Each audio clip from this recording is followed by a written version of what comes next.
for the #1 pro wrestling podcast in the entire IWC. This is Off the Script, and this is your honest review. Not just any regular review, an honest review. For the 2020 version of Summerslam. And I think after that ending tonight, it fits quite well.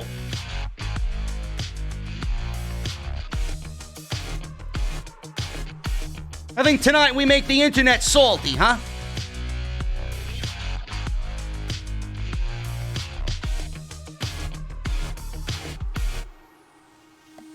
You didn't see it coming. I did. I seen it coming from a mile away, Vince. What are you talking about? Bray Wyatt buried? Oh, my God. Yeah, I totally didn't see that one coming. A terrible Universal Championship match? I didn't see that coming.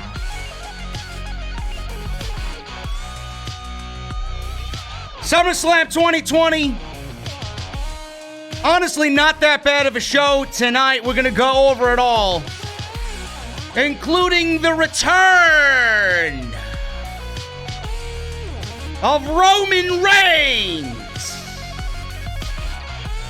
Yes, you heard me. Roman Reigns is back. The big dog is back on Friday Night SmackDown.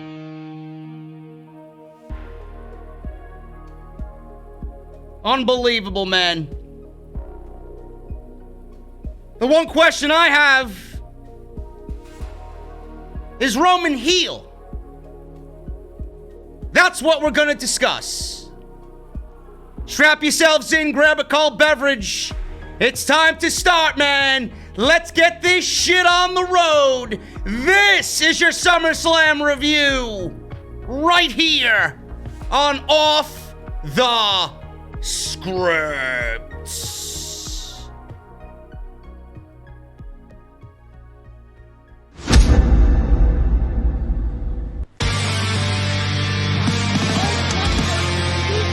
Delete! This is mine.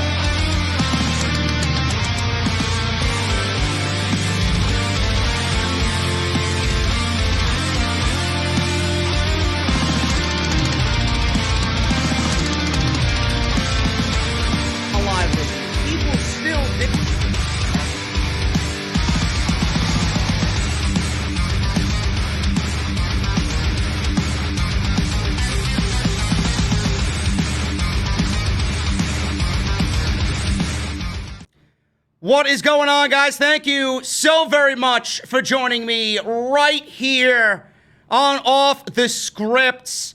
This is your SummerSlam review for 2020 right here tonight. Gotta be honest with you, man, it was not that bad of a SummerSlam show. It was quite uneventful. I was wondering where the "you'll never see it coming" was actually going to come from. And then we got it at the end of the show.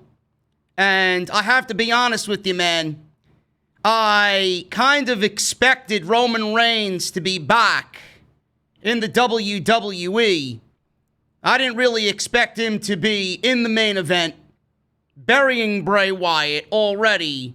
And then possibly, with everybody talking already on social media, already back, and people are asking themselves, is Roman Reigns a heel? I don't really know. I really can't answer that question. We're going to go over that on the podcast today, man.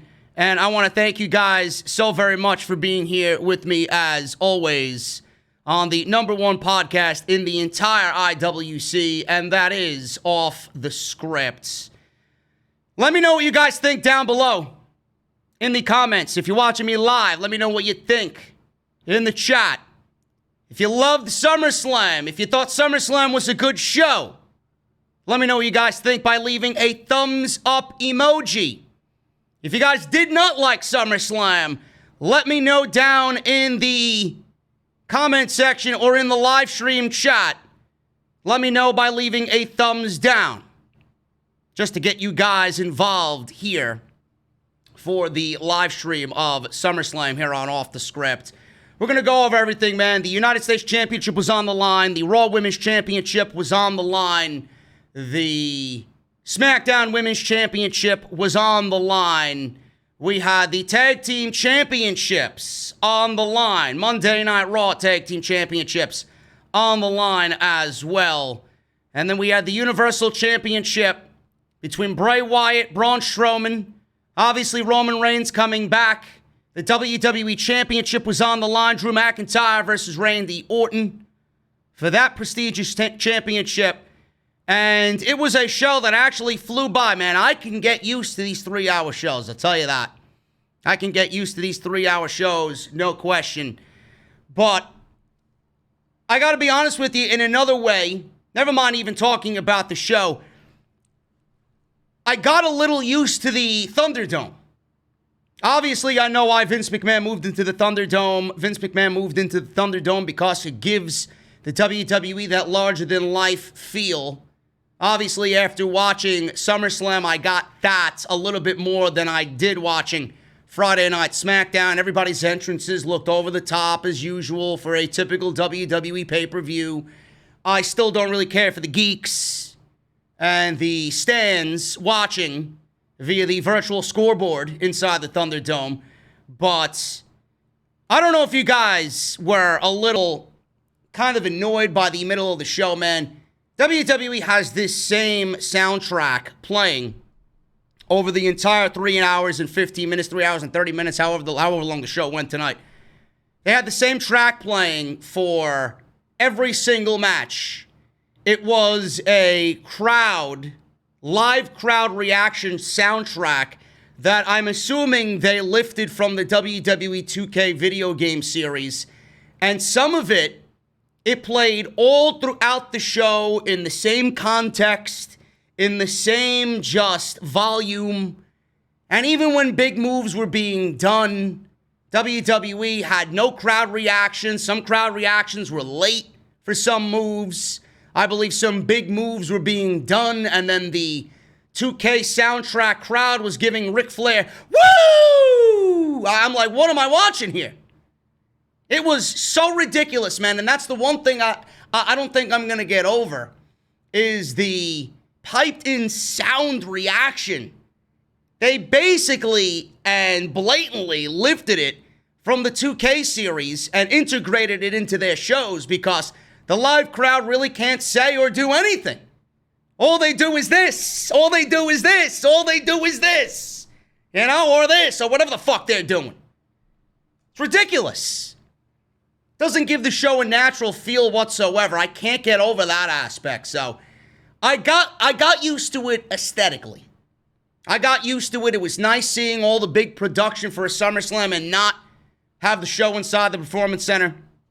But man, oh man, that soundtrack is horrid. It really is. It's so embarrassing. WWE's got to fix that or alter it. Maybe I'm getting ahead of myself. Maybe they'll do something different, and it's a work in progress right now, but that sounded awful tonight. It really did. You don't get a genuine feel as to who's heel, who's babyface, who the crowd is for, who the crowd's against. All you see is this and this. I mean, it's so stupid. It really is. But other than that, SummerSlam looked great. SummerSlam didn't sound great with what I just mentioned. And it went by. It wasn't that bad of a show. It really wasn't. And I'm going to be perfectly honest with you. I actually enjoyed this more than TakeOver last night. I'm going to be brutally honest with you. I don't know what it is about TakeOver, but I went over it on the podcast last night. I can't watch TakeOver in its current state because those crowds are absolutely more imperative to the TakeOver and NXT brand than anything in WWE. I actually enjoyed SummerSlam more than NXT last night. Now, don't really zing me on that. Some of you might be saying, JD, how many beers did you have tonight? None. It's just a simple a simple matter of fact of the crowd needing to be there for those NXT shows. Yeah, they need to be there for the WWE shows, but being that the WWE is in the Thunderdome and everything feels or looks like a big pay-per-view production, meanwhile, NXT's running out of the Performance Center, and all the crowd reaction that should have been, could have been, those matches would have been amped up and really taken to the next level. They weren't, and they can't. So I enjoyed SummerSlam more just for the overall pay-per-view presentation feel. That's just me, and let me know what you guys think of that down below. But I do got news on what Jon Moxley and Chris Jericho have stated about the Thunderdome, especially Jon Moxley. Jon Moxley is one intelligent son of a bitch. Telling it out right now. He said the same thing that I said, and no, he didn't shit on WWE because he's AEW. He shit on WWE because he's a man of logic. And we're going to go over what he said here on the podcast as well in regards to the Thunderdome. Now, Roman Reigns was obviously rumored to be coming back to the WWE. Nobody knew. Nobody really knew. I read a report over the weekend that Roman Reigns and Brock Lesnar's name haven't been brought up in creative meetings, and if anybody knows, it's only Vince McMahon. Vince McMahon's holding it very close to the chest. But Roman Reigns being back on TV, that's the big thing. That's going to be the big story going around in the community tonight. It's going to be the big story going around on social media and in the news and in the dirt sheets tomorrow morning, leading into Monday Night Raw and then SmackDown. Roman Reigns being back is obviously going to help WWE immensely. I don't want WWE to fail. I don't want WWE to continue down the miserable road that they've been on, because the better that they do, the better we do here in the community. The better that they do, the more interest you guys have in the show. So as far as Roman Reigns being back on television, I'm actually happy he's back on television. I don't want him to be, honestly, I'm going to be blunt with you guys. I don't even give a shit anymore. The Roman agenda is always going to be there. Roman Reigns being pushed as the top guy in the WWE is always going to be there. And everybody on TV right now is buried in one way or another. So what difference does it make if Roman Reigns comes back and wins the Universal Championship? Bray Wyatt has been buried already.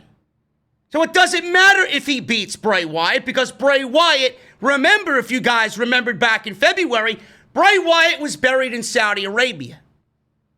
Bray Wyatt is dead. So Roman Reigns beating an already dead Fiend character really isn't going to do anything for me, because he's already dead. There's not much more WWE could do to bury him. So giving the title to Roman may be the best thing for WWE. And quite honestly, I'm not really sold on Bray Wyatt as a pro wrestler under the Fiend gimmick. I'm not. I think Bray Wyatt has had overly terrible matches as the Fiend. The one good match he had was with Daniel Bryan. No shit.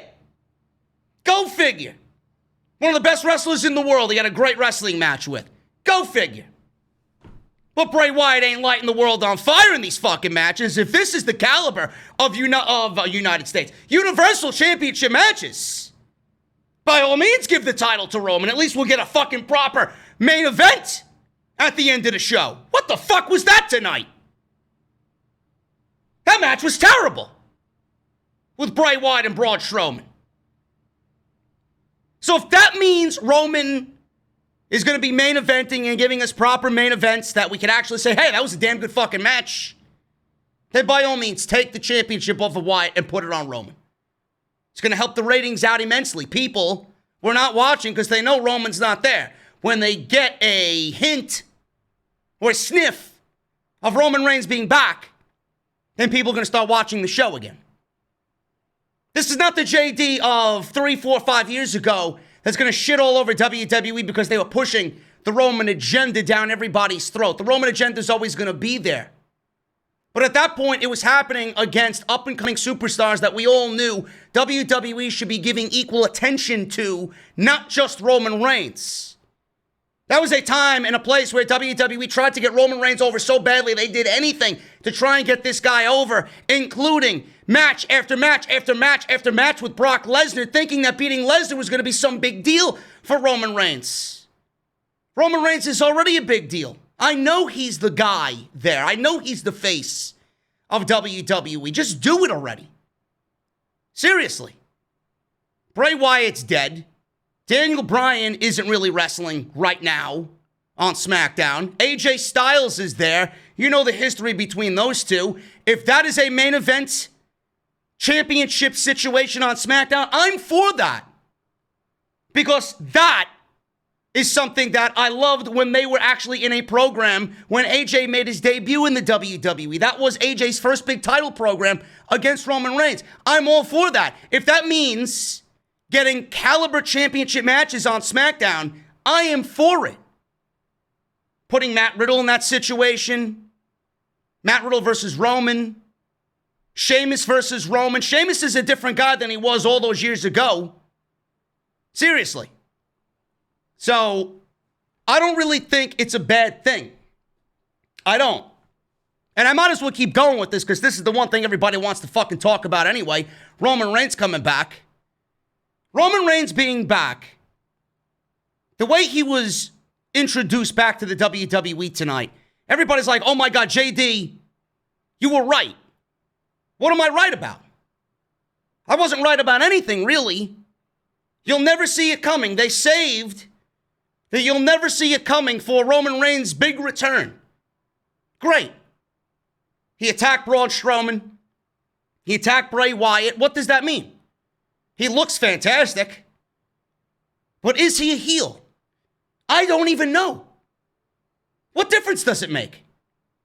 Is he a heel or is he a babyface? Some people are saying, JD, he might be the leader of Retribution. Who gives a shit? I don't even know who's heel and babyface in this Braun Strowman-Bray Wyatt feud. Is Braun Strowman a heel? They didn't really make that a big thing that they wanted to harp on. Is he a heel? I don't know. After what he did to Alexa Bliss, I'm going to go out there and assume that he's a heel because he attacked a woman who's a babyface. Does that mean Alexa being babyface and her kind of cozying up with Bray Wyatt, does that make him a babyface? I don't know. I don't know if Bray Wyatt's a heel or a babyface. I don't know if Braun Strowman's a heel or a babyface. So what does that mean for Roman Reigns? If he attacked Bray Wyatt and Braun Strowman, from my eyes, those guys are both heels. So that would make Roman a babyface. But if Braun Strowman is still a babyface in between heel, and Bray Wyatt was kind of leaning towards being a babyface, and Roman attacked both of them, does that make Roman a heel? Probably not. Roman can go out there and commit cold-blooded murder for all I fucking care. Nobody's going to boo this guy after what he did. Nobody's going to boo this guy coming back to the WWE. He beat leukemia. He stayed out on his own and said, fuck you to the WWE. You're running shows in the PC. I got a weakened immune system. I ain't coming back to your shitty fucking performance center with these conditions. Go fuck yourself. I'm missing WrestleMania. I don't give a fuck. Give the title to Braun Strowman. I don't give a shit. Everybody said he did the right thing. He was like the smartest guy in the history of WWE for telling Vince McMahon to fucking stick it where the sun don't shine. Nobody's going to boo this guy no matter what. So, for everybody that's saying Roman Reigns is a heel, no, he's not a heel. He's not a heel. But I'll tell you what Roman Reigns is, a much-needed shot of adrenaline to a Friday Night SmackDown brand that right now had no other superstars in position after tonight. Because I think it's pretty safe to say we all expected Bray Wyatt to beat Braun Strowman for the Universal Championship. Who out there was going to be the next in line to challenge Bray Wyatt for the Universal Championship? Nobody. Jeff Hardy's the Intercontinental Champion. You can't use him. Matt Riddle's not ready. AJ Styles, I don't want to see AJ Styles versus Bray Wyatt. Not under this circumstance. Maybe back when AJ Styles was there with John Cena on SmackDown and Bray Wyatt was the WWE Champion. That Bray Wyatt, maybe. This Bray Wyatt, no. I'm not sold on this Bray Wyatt. I'm not sold on what the Fiend does in the main event when he's put in these big match main event situations. There really is nobody else on SmackDown. Otis? Where was Otis tonight? Has anybody figured out where Otis is? Where the fuck was Otis? Roman Reigns lays out your new Universal Champion, and Otis is not out there cashing in the Money in the Bank briefcase? Where the fuck was he? Who writes this shit? You automatically make Otis look like a fucking blithering idiot. Never mind what Braun Strowman did. What a fucking dumbass. Turns his back on the Fiend. You never turn your back on the fucking Fiend. He's there cutting up the ring like he's fucking making origami swans, cutting up the ring, cutting up the mat. He's got his back turned to Bray Wyatt. Next thing you know, this guy's taking a sloppy-ass fucking uranagi on the wooden beams of the ring. And then 2 Sister Abigails, and then he loses. Then he's gonna come on SmackDown Friday and ask why he lost. Look in the fucking mirror, you fucking oversized hick. You clown. What a dumbass. Roman Reigns being back is probably the best thing that could happen to WWE right now. Really. If this was a situation where Brock Lesnar came back and he was already catapulted back into the world title situation, and they were ready to give him another reign as WWE or Universal Champion, then I would be pissed. Because that would be WWE going back to the fucking well, and that well, my God, man, it is absolutely sucked dry. There's nothing else left there. So, I would have been pissed off with that situation. This situation I can't be pissed off against. I can't be pissed at this situation tonight. Roman being back is good for everybody. Roman being back is good for you. It's good for me. It's good for SmackDown. It's good for WWE. It's good for the overall health of the internet wrestling community. It's going to be interesting to see where they go with him. Heel, babyface, we don't know. Is he a part of Retribution? I highly doubt it. So we'll see what's going on.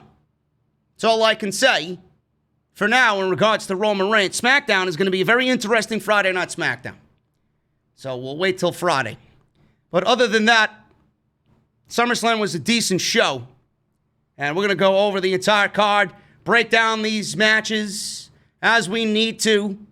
And we are live here on YouTube, man. Thank you guys so much for joining me here on OTS. We're almost 3,000 viewers, man. Start sharing it. Actually, you know what? I didn't even share it on my Twitter account. I'm usually good with this shit. Let me tweet this shit out right now.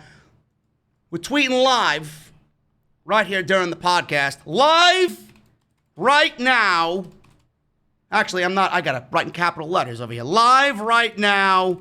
3K viewers for SummerSlam. SummerSlam. Summer Scam.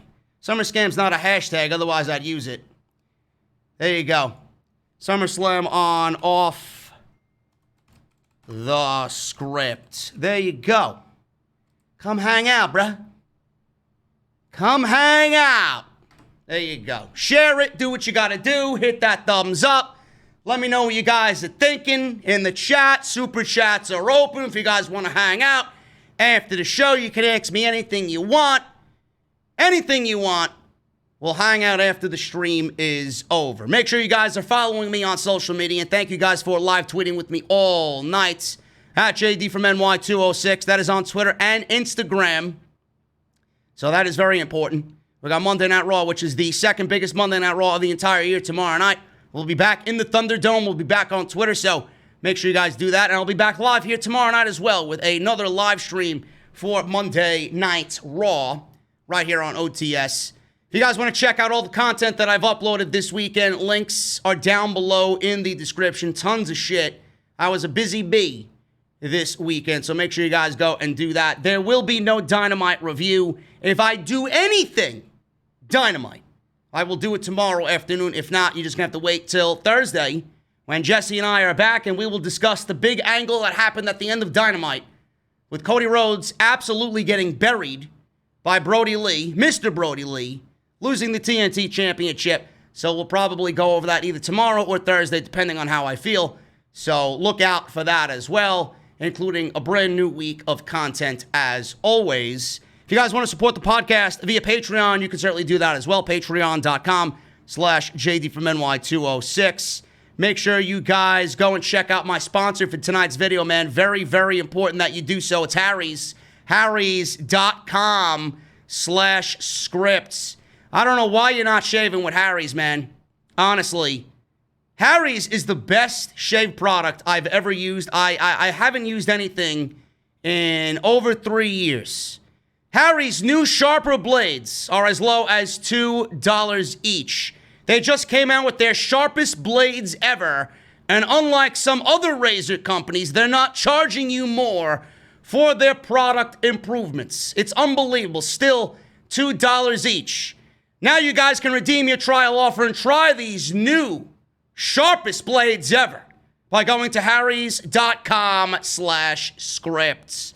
You guys need to try these blades, man. I actually got a brand new shipment of blades. These new blades are so sharp that in a study with guys shaving 4 times a week, the guys reported that Harry's new blades, their 8th shave was as smooth as their first. I can attest to this.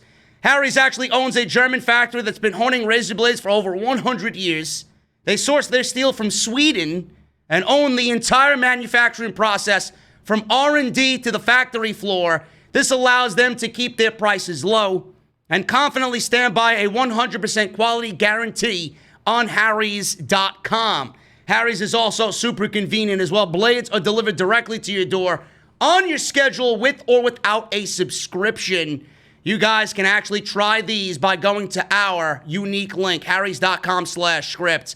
Harry's has an amazing offer for everybody listening to OTS right here for SummerSlam 2020. New U.S. customers can redeem a trial set by going to harrys.com/script. You're going to get a 5-blade razor featuring their new sharper blades, a weighted handle, foaming shave gel with aloe, and a travel cover to protect your blade when you're on the go. Guys, start shaving better today and use those sharpest blades ever, man. harrys.com/script to redeem your trial offer. I love Harry's. So go and sign up, man. Every sign up helps you, helps me, it helps the podcast. I want to thank you guys for supporting all the great sponsors right here on Off the Script. SummerSlam started off the pre-show with Apollo Crews versus MVP for the United States Championship. Now, I was going back and forth on why this match needed to happen. We got MVP losing to Apollo Crews on Monday Night Raw a couple of weeks ago. And he cited Retribution, who we did not see tonight at all. We will probably see them tomorrow on Raw, no question. He cited Retribution with the flickering lights and the nefarious ways they were fucking with Monday Night Raw. And he used that as an excuse as to why he did not beat Apollo Crews, but he got pinned clean. Apollo Crews pinned MVP clean, which then MVP starts crying like a baby that he wants another United States Championship match.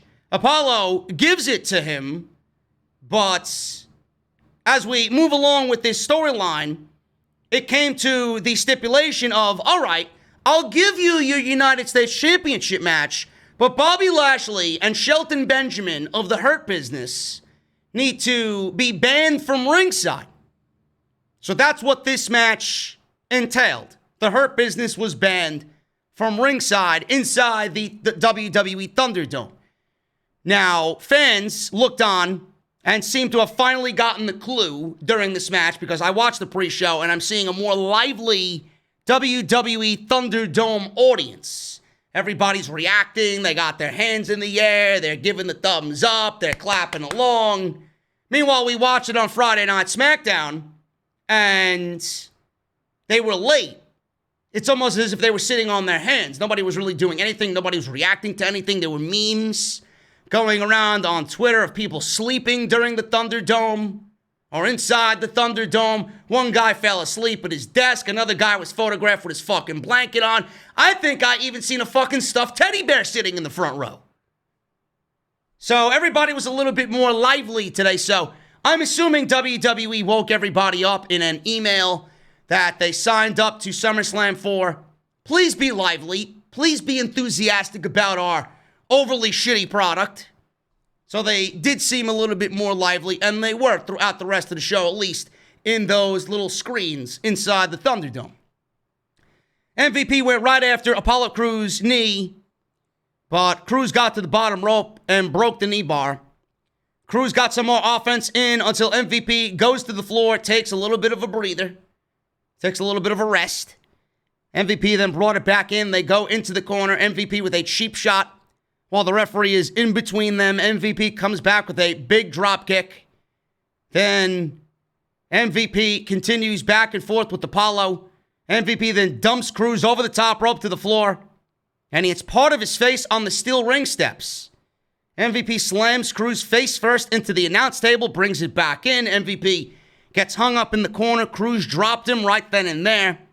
Crews went to the top, but MVP crotched him. MVP then climbed up for a superplex, got a 2 count off the superplex. Crews comes back, clotheslines MVP to the floor, then runs the ropes, leaps out, taking him down with a huge over-the-top rope senton. Referee starts to count. They make it back in. Both of them do at a 9 count.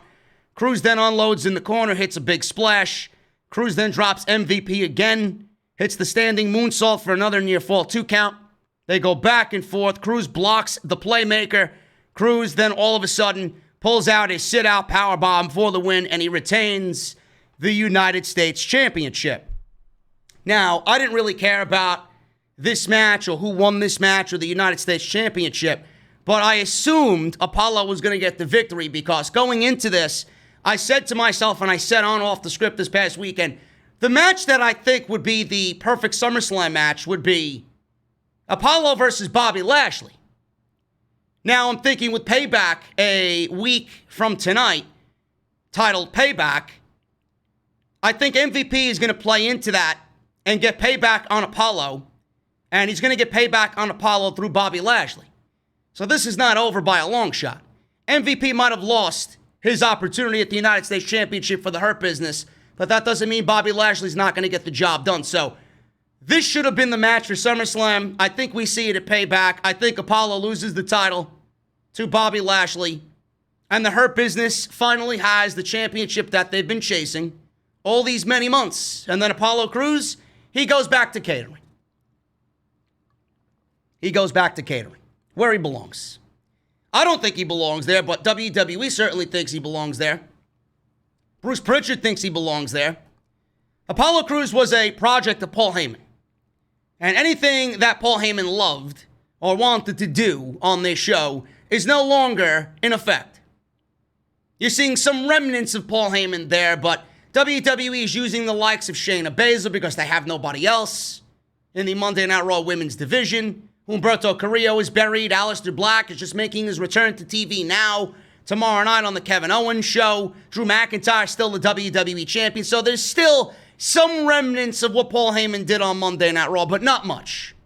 Apollo Crews was part of that Paul Heyman camp. He was a Paul Heyman guy. And sooner rather than later, he's going to be out and back in catering. That's what I think is going to happen. But he retained the title here. Very predictable match for the United States Championship on the pre-show. And Apollo Crews retains, more than likely going into Payback against the Hurt Business and Bobby Lashley for the U.S. title. The actual SummerSlam show opened up with Bayley versus Asuka for the SmackDown Women's Championship. Now, Bayley won the right to face, I guess if you want to look at it that way, or Sasha won the right to face Asuka last. Bayley was given the dubious task of going against Asuka first, which obviously was the right way to go about it because I think everybody going into this kind of figured Bayley was going to retain her championship and Sasha was going to be the one to lose the championship. So overly predictable situation here, which makes me a little frustrated because we didn't need Asuka to wrestle twice in one night to get this same outcome. We really did. You could have put anybody in that situation and they could have did the same exact thing that Asuka did tonight, and you would have given Asuka a much lighter evening to work. Because she worked her fucking ass off, did Asuka tonight. You could have legitimately put anybody in there, and they would have gotten the same thing done with Bayley. You could have put Naomi. You could have put Nikki Cross, which I don't really give a shit about. Naomi, right? Could have been anybody. Could have been somebody from NXT to give an opportunity to in that battle royal that you rushed through in 9 minutes. Asuka's a Monday Night Raw superstar winning a SmackDown battle royal, challenging for the SmackDown Championship. It doesn't make sense. This is why I was pissed off about it. You put Shayna Baszler in that match and had her eliminated. You put Bianca Belair in that battle royal and had her eliminated.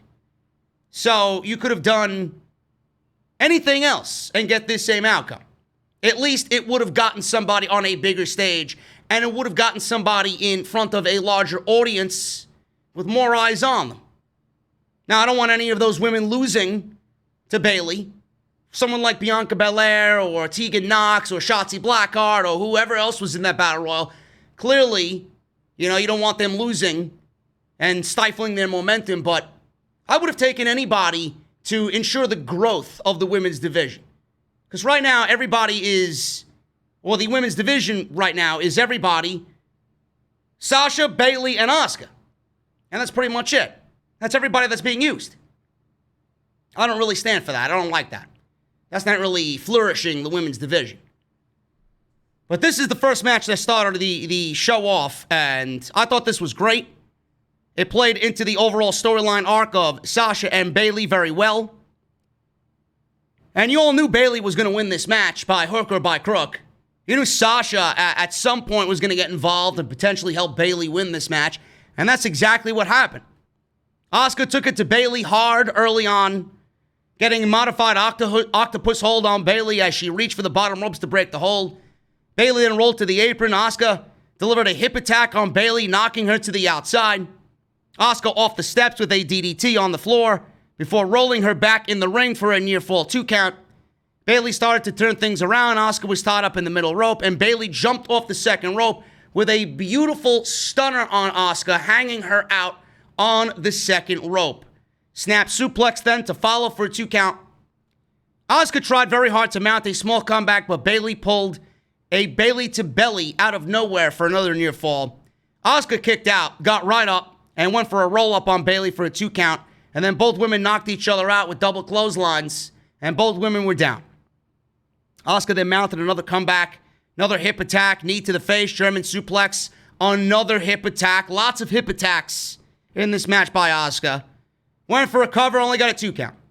Both women were on the apron now. Bayley dropped Asuka on her knees in a suplex position. Bayley now targeting the knees with what looked to be a modified bow and arrow submission. Asuka got back up, delivered a code breaker to Bayley, and went for a cover, only got a 2 count. Asuka climbing up top now. She jumps off. Bayley caught her in a knee bar on the way down, which looked great. Submission was applied. Asuka gets to the ropes and breaks that submission hold. Bayley with a sunset flip bomb in the corner. Asuka's head hits the second turnbuckle. Bayley goes up top. Goes for the big Macho Man-like elbow drop attempt, but Asuka catches her in an Asuka lock. Sasha then tries to get involved, and she took a bump trying to pull Bayley to the ropes. So she fell from the ring apron to the floor outside. Asuka and Bayley brawling on the floor now. Asuka brings it back in, but has to kick Sasha Banks away because she tried to continue to help Bayley at this point. Whatever she had to do, she was going to help Bayley retain that championship. Bayley got a roll-up on a distracted Asuka for a 2 count. Asuka kicks Bayley in the midsection. Banks gets on the apron at this point.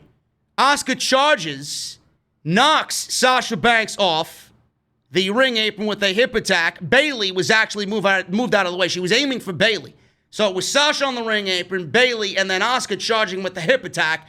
Bayley moved out of the way. Sasha took the hip attack. She goes back down to the floor on the outside. Bayley takes advantage of this, rolls Asuka up for the win, and retains the SmackDown Women's Championship. Whether it was accidental or not, it was accidental. Bayley's going to look at Sasha Banks' situation in this match as her trying to help Bayley retain the championship here. So Bayley wins because of Asuka trying to help her best friend. Whether it was an intended move or not, whether it was accidental or not, Sasha aided in Bayley winning. And this is the right outcome. I just don't know why we needed Asuka in 2 matches tonight when this could have been done with literally anybody else. Seriously, this is not even the story. The story was Asuka getting the Raw Women's Championship. The story here is the start of the deterioration between Sasha and Bayley. You could have legitimately plugged in anybody in this. You didn't need to have Asuka wrestle twice in one night. I would have much rather anybody else to get over. After the match, Sasha attacked Asuka while she was down. Bayley and Sasha gave Asuka a double power bomb, and Asuka was hurt going into the match with Sasha Banks later for the Raw Women's Championship. Really good stuff here. Set the tone for what Bayley and Sasha Banks did later. Can't really complain about it. We are nearing the end of this, and before long, we're going to get Bayley and Banks. We got one more pay-per-view after this. Payback. Tag Team Championships are going to be on the line, more than likely against Asuka and Shayna Baszler. I know it's an odd team. I don't know how that's going to come about, but more than likely, we are going to see the only one remaining with a championship being Bayley, and Sasha is going to lose it all and eventually snap in some way. I don't know what's going to bring her to that state, but Sasha's going to have no belts. Bayley's still going to have her most important championship. She's not going to really give a shit what Sasha has or doesn't have. And then we're going to start to see the deterioration of their friendship, and that's going to lead to Sasha and Bayley inevitably at some point. Maybe it happens this year. Maybe WWE holds it off till next year. I don't know. But this is the foundation for all of that finally coming into play. So it's very nice there. Kevin Owens made his way to the ring. He joined the announcers at ringside. They asked him what he thought of the new set. He said he liked it. And he said he thinks his wife is watching in one of the screens. He joked that she was wearing an AJ Styles t-shirt. So that's that. Kevin Owens is going to be on the Kevin Owens Show on Monday Night Raw. He also made mention of Kevin Owens is not really in anything substantial on Monday night, which pains me to say because he's so fucking good. But hopefully, Aleister Black comes back. That's his guest on the Kevin Owens Show. And maybe we get Kevin Owens versus Aleister Black. I don't know what's going to materialize out of that. Maybe he'll ask him where Humberto Carrillo is and why he's such a loser. Wasn't that little funny Humberto helping you during this entire Seth Rollins situation? And Aleister Black has been teasing somewhat of a attitude change or a gimmick change on his Instagram. We don't know what's happening with that. So it's going to be very interesting to see where WWE goes with Aleister Black after everybody on social media watching Monday Night Raw seen him taken out by Seth Rollins. Everybody was claiming, he's buried. It's exactly what Aleister Black has been, buried. He was made to look like a fool. Then there were reports coming out that Vince McMahon says Aleister Black needed a little something more. Yeah, I'll tell you exactly what he needed. He needed a good writing team. Because the people writing for him on this fucking show aren't doing him justice. So Vince McMahon says he needed a little something extra. He needed something. He was missing something. So we'll see what that something is, and if Vince McMahon found it and applied it to Aleister Black on Monday Night Raw. Very interesting. Monday Night Raw Tag Team titles, the Street Profits versus Andrade and Angel Garza. This did not feel like a SummerSlam match. This did not feel like a SummerSlam feud. And in the end, I was absolutely right. This could have absolutely went a little longer. They didn't do these guys justice. The Monday Night Raw Tag Team division as well as the SmackDown Tag Team division is in absolute shambles right now. I don't know where WWE is going with any of the tag teams on any of the shows. Even NXT's Tag Team division right now is depleted. Big time. I've been stating it for years, man. Ever since 2016 with the initial draft, merge the divisions. It would help everybody out. Honestly. You'd get everybody across both shows, one universal set of tag team titles. There's no reason for WWE to be this lazy with tag team wrestling to have the Street Profits, the only team right now that exists on Monday Night Raw. They legitimately, after tonight, have no competition. There is no competition for the Street Profits after tonight. This match was not good. Went about 7 or 8 minutes or so. Not really what I think of a SummerSlam tag team match. Absolutely could have been given more time tonight. We had red Solo cups being dropped from the stage and in the ring during the Profits entrance. Not really environmentally friendly, but this is Vince McMahon we're talking about. They're wasting plastic cups like that, like nothing. So Andrade and Montez Ford Started the match off in the middle of the ring. Ford was very explosive right from the beginning. Frankensteiner from Ford on Andrade off the top. He then clotheslined Andrade over the top rope. He went for a top rope swanton on both Garza and Andrade. They caught him on the way down and double power bombed him to the floor. Really nice spot there. Garza was in control. Ford was positioned on the top rope, and Garza was targeting Ford's knees. Andrade and Garza remained in control. Quick tags. They kept Ford in their side of the ring. Andrade did a double foot stomp off the top rope. I loved this spot, and I'll tell you why in a second. Andrade did a double foot stomp off the top rope on Ford. And Ford was in a tree of woe position. So he's hanging upside down, and normally when someone's going to come off the top rope and do a double foot stomp, they're pulling themselves up to get themselves in position so that the guy coming off the top rope can execute the move properly. What Garza did here was he actually held Ford up. So instead of Ford holding himself up like a dumbass, just waiting to take the move, Garza was underneath Ford, I guess propelling him up, kind of giving him a balance so that Andrade can come off the top rope and deliver a double foot stomp. Excellent move, man. Excellent move. Logical as well. So I was happy to see that. That, to me, was the best part of the match. So Ford gets the hot tag to Dawkins. Dawkins is running his signature offense on Andrade. Big splash, the typical Angelo Dawkins offense. Andrade got his back elbow in on Dawkins out of nowhere, but Dawkins was able to recover and get a spear on Andrade. Both men were down. He then again makes another tag. This wasn't a hot tag, but a tag to Ford. Ford ran some offense. Vega all of a sudden argued with the referee. She jumped on the apron. Vega, this is bullshit. I don't know what she's arguing about. She's trying to cause a distraction the best that she can. Ford inadvertently knocked her off the apron. Andrade jumped down to go check on her on the outside. Dawkins gave Garza a spine buster, and Ford followed with a frog splash for the win. This was a very cool-looking frog splash. He completely rotated, middle of the air, hit the move, and he won the match for the Street Profits. They retained the tag team championships. It is what it is, folks. I thought Garza and Andrade were actually going to get the win because, they've beaten the Street Profits before. They've become the number one contenders on Monday Night Raw, and I figured it was time to take the titles off the Street Profits. They really haven't done anything with those tag team championships. They legitimately have done nothing. I figured it was time for a change, and I figured instead of breaking up Andrade and Garza, that you'd give them the tag team championships and kind of let them run with it for a little bit. And they didn't do that. So Garza and Andrade, I don't know what's going on there. We may be looking at a breakup between those two. And the Street Profits, like I said before, they have legitimately no competition on Monday Night Raw. All they have is the Viking Raiders, which we've seen already. And they got Ricochet and Cedric Alexander. And they're not going to be pushed. WWE could use the Hurt Business in this situation. We could see the Street Profits versus Bobby Lashley and Shelton Benjamin if they want to catapult them into the tag team title hunt.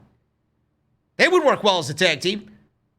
And then after that, you could build up Ricochet and Cedric Alexander to maybe take out the Hurt Business. But I don't think that's going to happen because I see Cedric actually joining the Hurt Business at Payback. And I think Cedric Alexander joining the Hurt Business at Payback is going to lead to him fucking over Apollo Crews. Because if you guys remember, I know I'm jumping ahead. Actually, I'm jumping backwards here, but I forgot to mention this now that I'm talking about Cedric and Ricochet, who are an actual legit tag team on Monday Night Raw that they're not doing anything with. Cedric at Payback could actually help the Hurt Business because Apollo left him off of a 6-man tag elimination match on Monday Night Raw. He chose Ricochet and Ali. He didn't choose Ricochet and Cedric. Cedric is Ricochet's partner. So why did he choose Ali over Cedric? And that kind of left Cedric asking, the fuck is this guy doing? Does he disrespect me that much? Does he dislike me that much? So I see that happening, but the point of the matter is there's no tag teams on Monday night. Who is next for the Street Profits? Nobody. Like I've said since 2016, merge the divisions.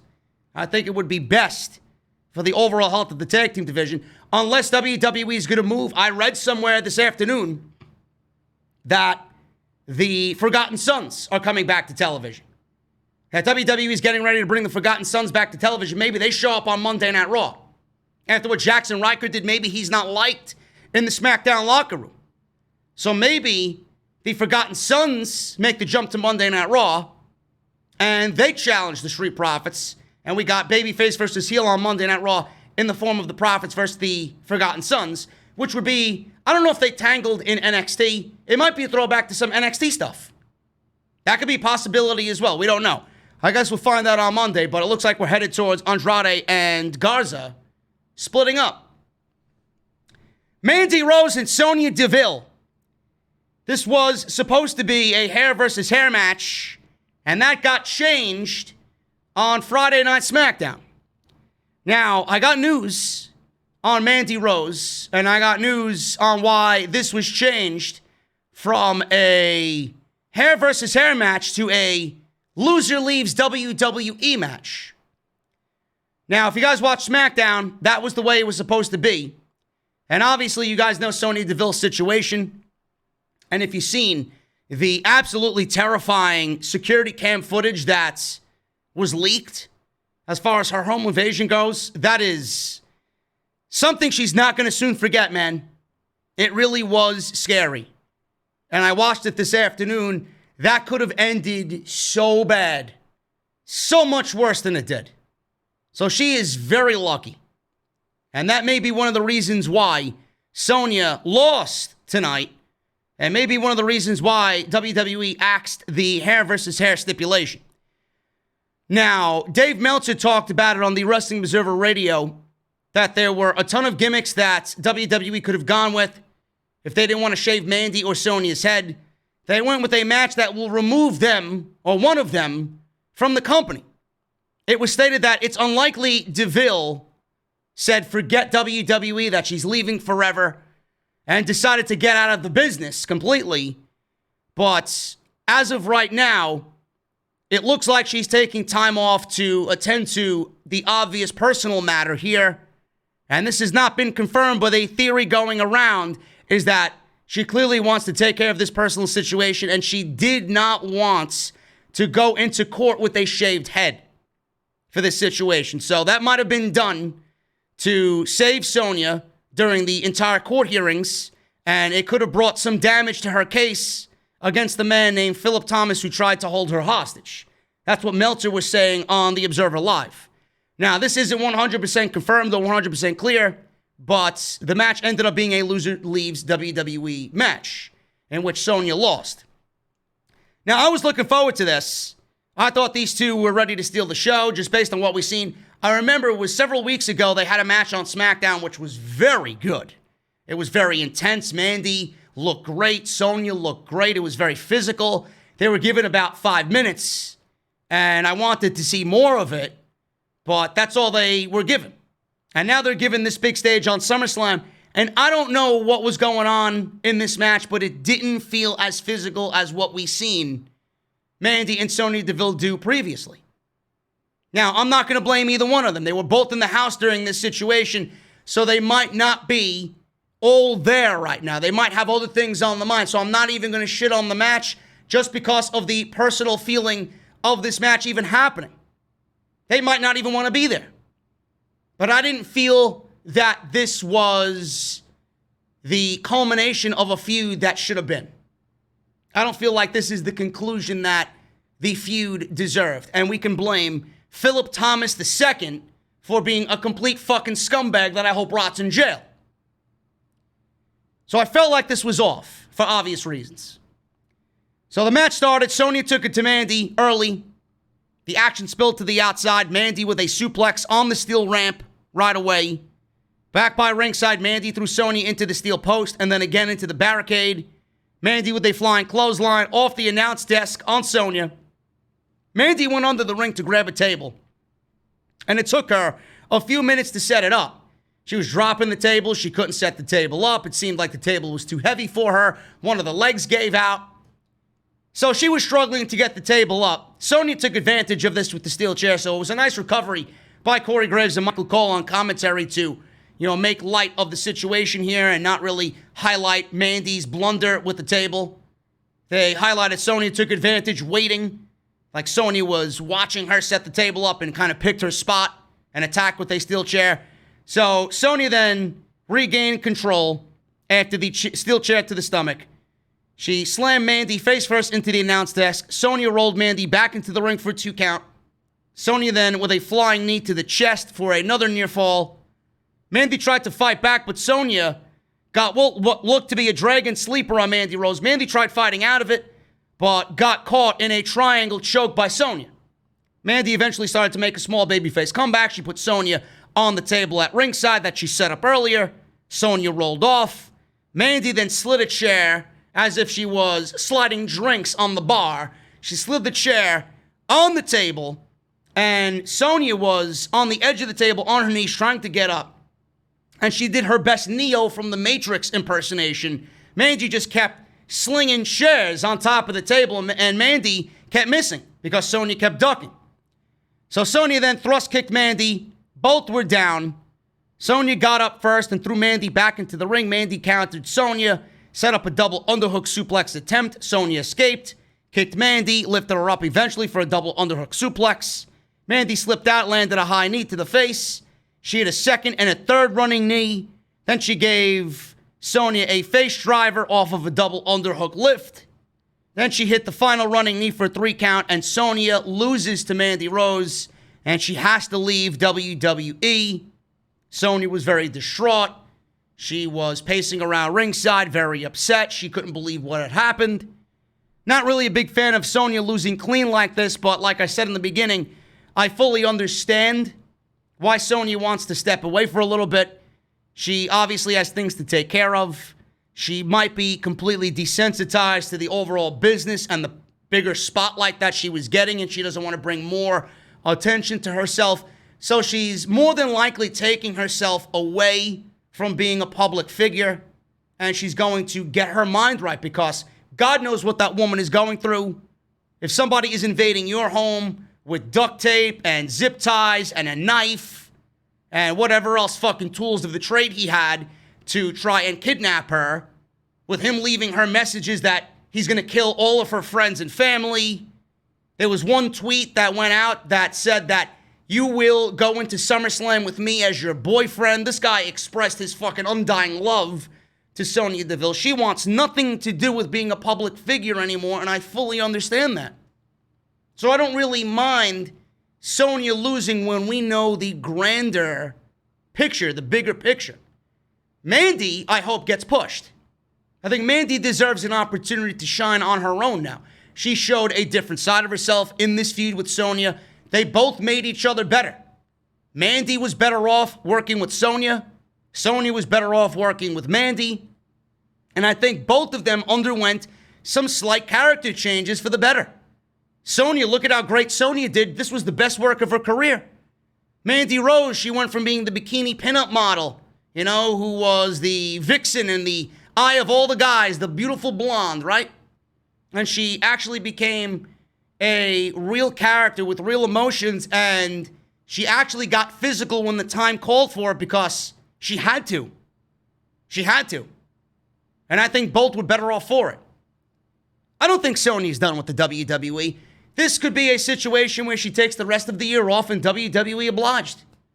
Imagine Sonya coming back in the Royal Rumble, winning the 2021 Royal Rumble for the women, going to WrestleMania, and winning the SmackDown Women's Championship at WrestleMania.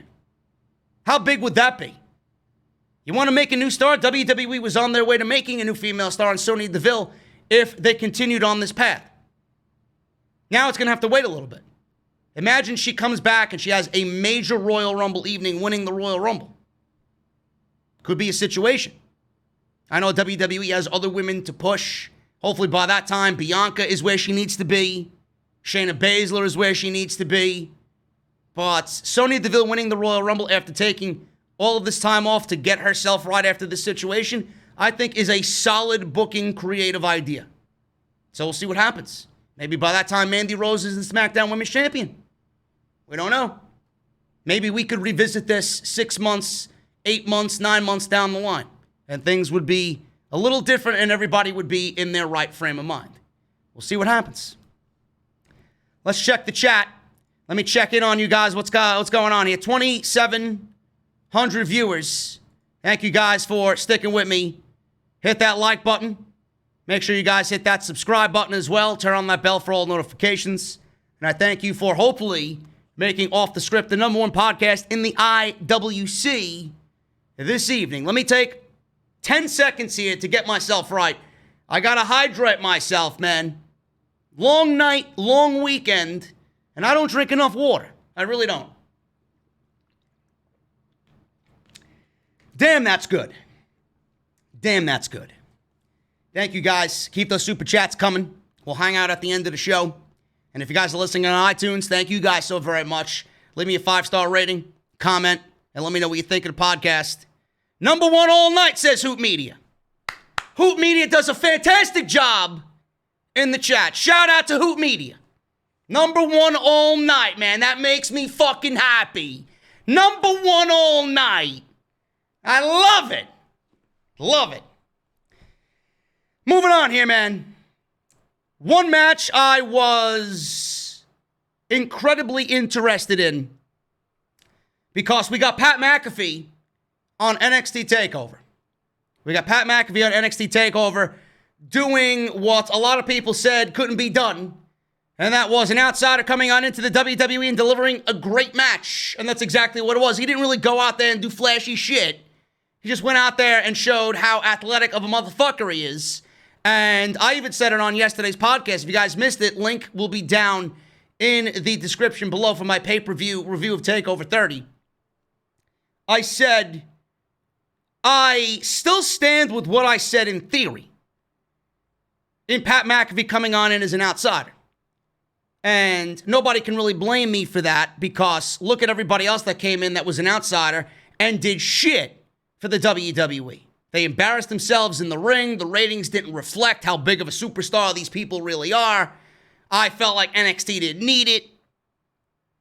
And he ended up having a great match with Adam Cole. So I'm like, all right, can WWE go 2 for 2? With Pat McAfee having his first WWE match as an NFL player, ex-NFL player, and a podcaster. And now we got Dominik Mysterio on the main roster for Monday Night Raw going up against Seth Rollins in a street fight. Now, I will say this. I have grown tired of this feud. I don't know where they're going. I can assume after tonight, I know where they're going at Payback. Seth Rollins has been doing the best work of his entire career. Some people in the community don't like it. Some people in the community think Seth Rollins in this Messiah of Monday Night gimmick is boring, it's lame, it's cheesy. Rollins, the way he portrays himself is fucking fantastic. To a point where if they continue to build around him and have him continue to lead and gather more disciples, I would not mind him getting another shot at the WWE Championship. When the time is right, because he's already had an opportunity this year. You can't really go back and revisit that. Drew McIntyre continues to win. He needs to move forward. Can't be going back and redoing the same feuds that you did earlier in the year. McIntyre needs to move forward, so does Rollins. They need to meet when they've both moved forward. And in that time, I could see Rollins being the WWE champion again. Even though I have been incredibly hard on Seth Rollins and he still sounds like a fucking clown in every interview he does, he's still a bitter human being. He still shits on the fans. He's always saying some stupid shit in regards to the fans. I don't like the way he comes off in these interviews. He was just recently interviewed. Listen to this shit. Seth Rollins says fans reject what they want when the WWE gives it to them. How does this make any sense whatsoever? This is legitimately what he said. And I just got done saying that this is the best work he's done in his entire career, including the Shield and including the run he had with J&J Security when he was underneath Triple H, even feuding with Triple H. This is the best work Rollins has done. He looks great. He sounds great. I love the gimmick. I think his promo work has been elevated to the next level as well. And I think he sounds fantastic. Buddy Murphy, even though he's not really doing much, Murphy standing there next to Rollins just by association is making him look good too. But Rollins said that fans reject what they want when the WWE gives them what they want. What exactly does WWE give us? Heartache? Heartburn? Depression? Anxiety?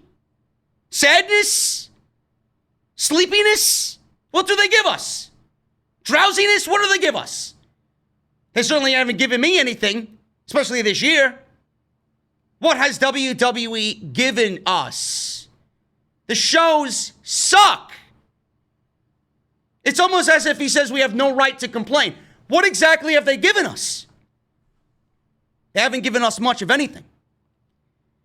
Seth Rollins said this in regards to this statement. He was interviewed by Sporting News, and he says his focus was yet again on why the fans aren't happy. According to Rollins, the fans aren't happy even if WWE gives them what they want. Says, and I quote, "It's funny how that works. I don't know what the fans want."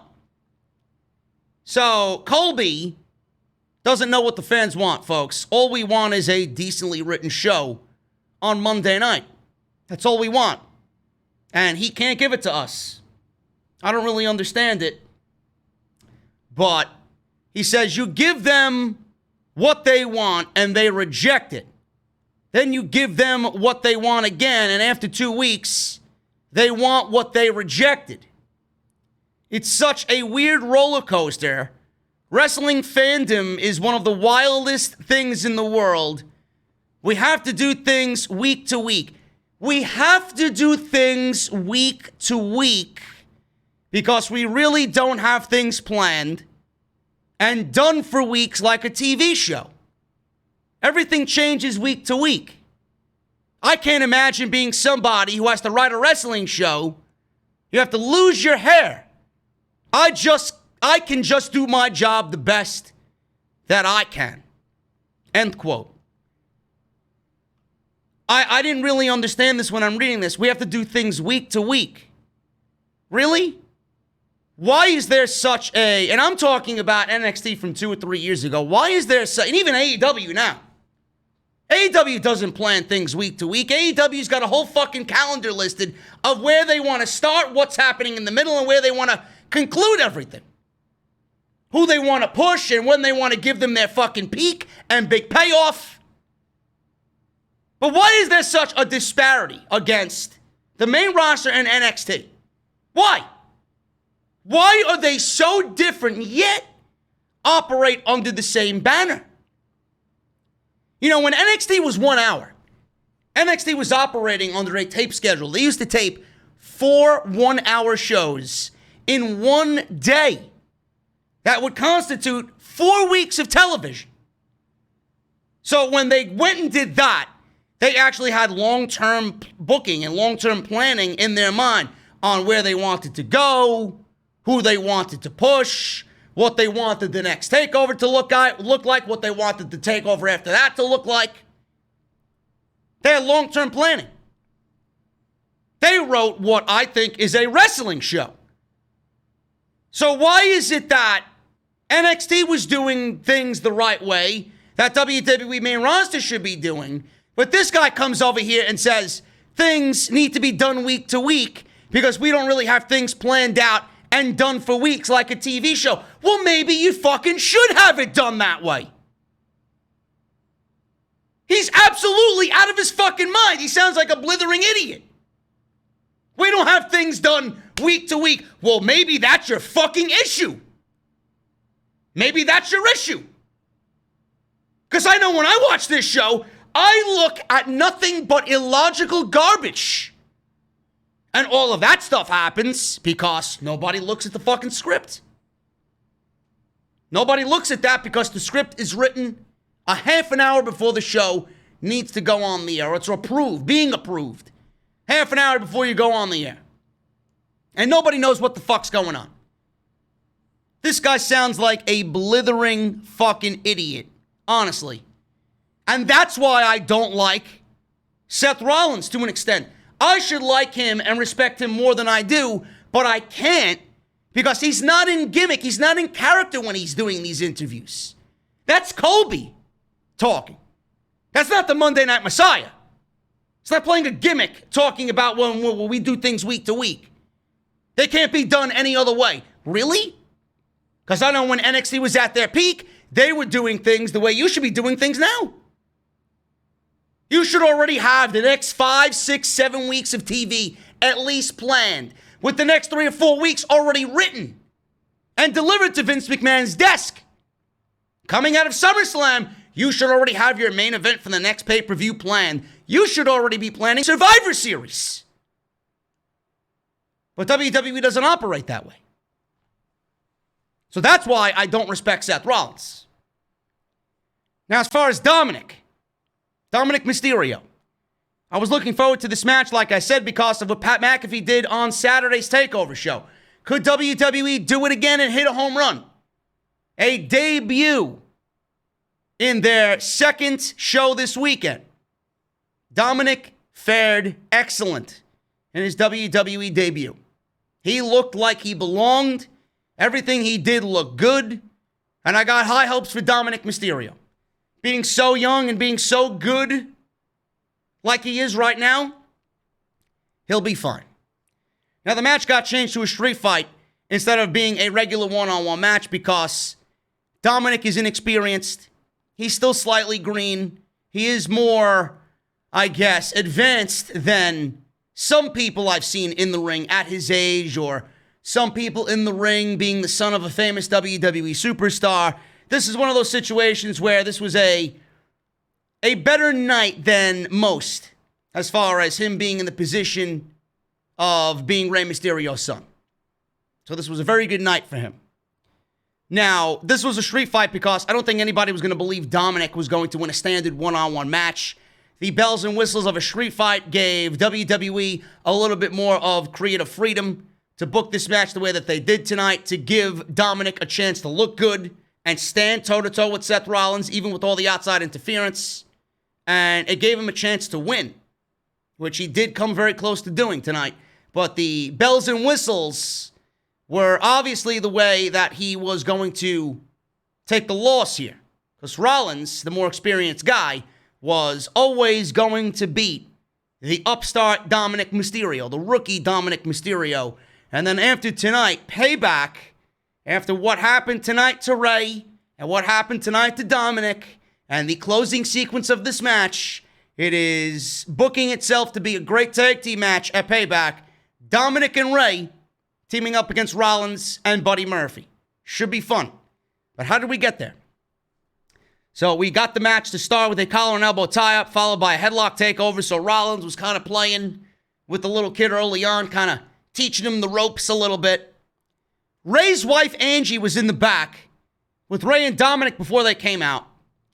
And I want to make mention of this. Rollins wore a purple and black ring-inspired gear from Rey Mysterio's Halloween Havoc 1997. So they pointed this out on commentary, but if you go and Google what I'm talking about, go and Google Rey Mysterio's ring attire from the 1997 Halloween Havoc. It was plum-like purple. Seth Rollins had inspired Rey Mysterio Halloween Havoc 1997 gear, but it wasn't the same color. It was a different shade of purple. It was more pink than it was purple, but they obviously threw it back on commentary and said this was a inspired look from Rey Mysterio's 1997 match against Eddie Guerrero at WCW Halloween Havoc, which is something I feel WWE should bring back, the Halloween Havoc pay-per-view. That's just me, but I think there's issues with WWE bringing that back for one reason or another. I don't know what they are. Might be copyright issues, but I'd love to see a Halloween Havoc in WWE, but they won't do it because it's not their concept. They didn't create it, but I do think that would fit perfectly on the pay-per-view calendar. Rollins out-wrestled Dominik until he came back with some arm drags, which caught Rollins off guard. He didn't expect that from the kid. Rollins suckered him in and punched him to the end of a wrestling exchange. So they were going back and forth, and Rollins got the cheap shot just to kind of fuck with him. Rollins asked Murphy to fetch a kendo stick from underneath the ring, so he did. But Dominik dropkicked Rollins. Rollins kicked the stick away and took control without it. Rollins cut off a brief comeback attempt of Dominik with a sling blade. Rollins tried for a cool spot. There was a steel chair in the middle of the ring, and he was eyeing Dominik up. He leapt off the steel chair that was set up in the middle of the ring and went for a curb stomp, but Dominik countered and dropped toe-hold him into the steel chair. So Rollins went for a buckle bomb, but Dominik used leg scissors to take him down and followed with a tilt-a-whirl DDT for a 2 count, which looked excellent. Tilt-a-whirl DDT from Dominik looked great. Dominik then attacked with the kendo stick that was on the floor. Dominik went to the top, but Rollins ran up and delivered a superplex into the Falcon Arrow spot. Rollins attacked with the kendo stick as he started to mock Rey Mysterio on the outside. Before the match, Dominik told Rey, "Do not get involved. This is my fight. I do not want you to get involved." So Rey was on the outside. Rollins was mocking Rey because clearly he wanted Rey to get involved because he knew how he could handle Rey Mysterio, and he wanted to just kind of embarrass Rey Mysterio in front of his son and his son in front of Rey Mysterio. Murphy then slid a table into the ring. Rollins set it up. Rollins mocked Rey. Dominik crotched him on the top rope.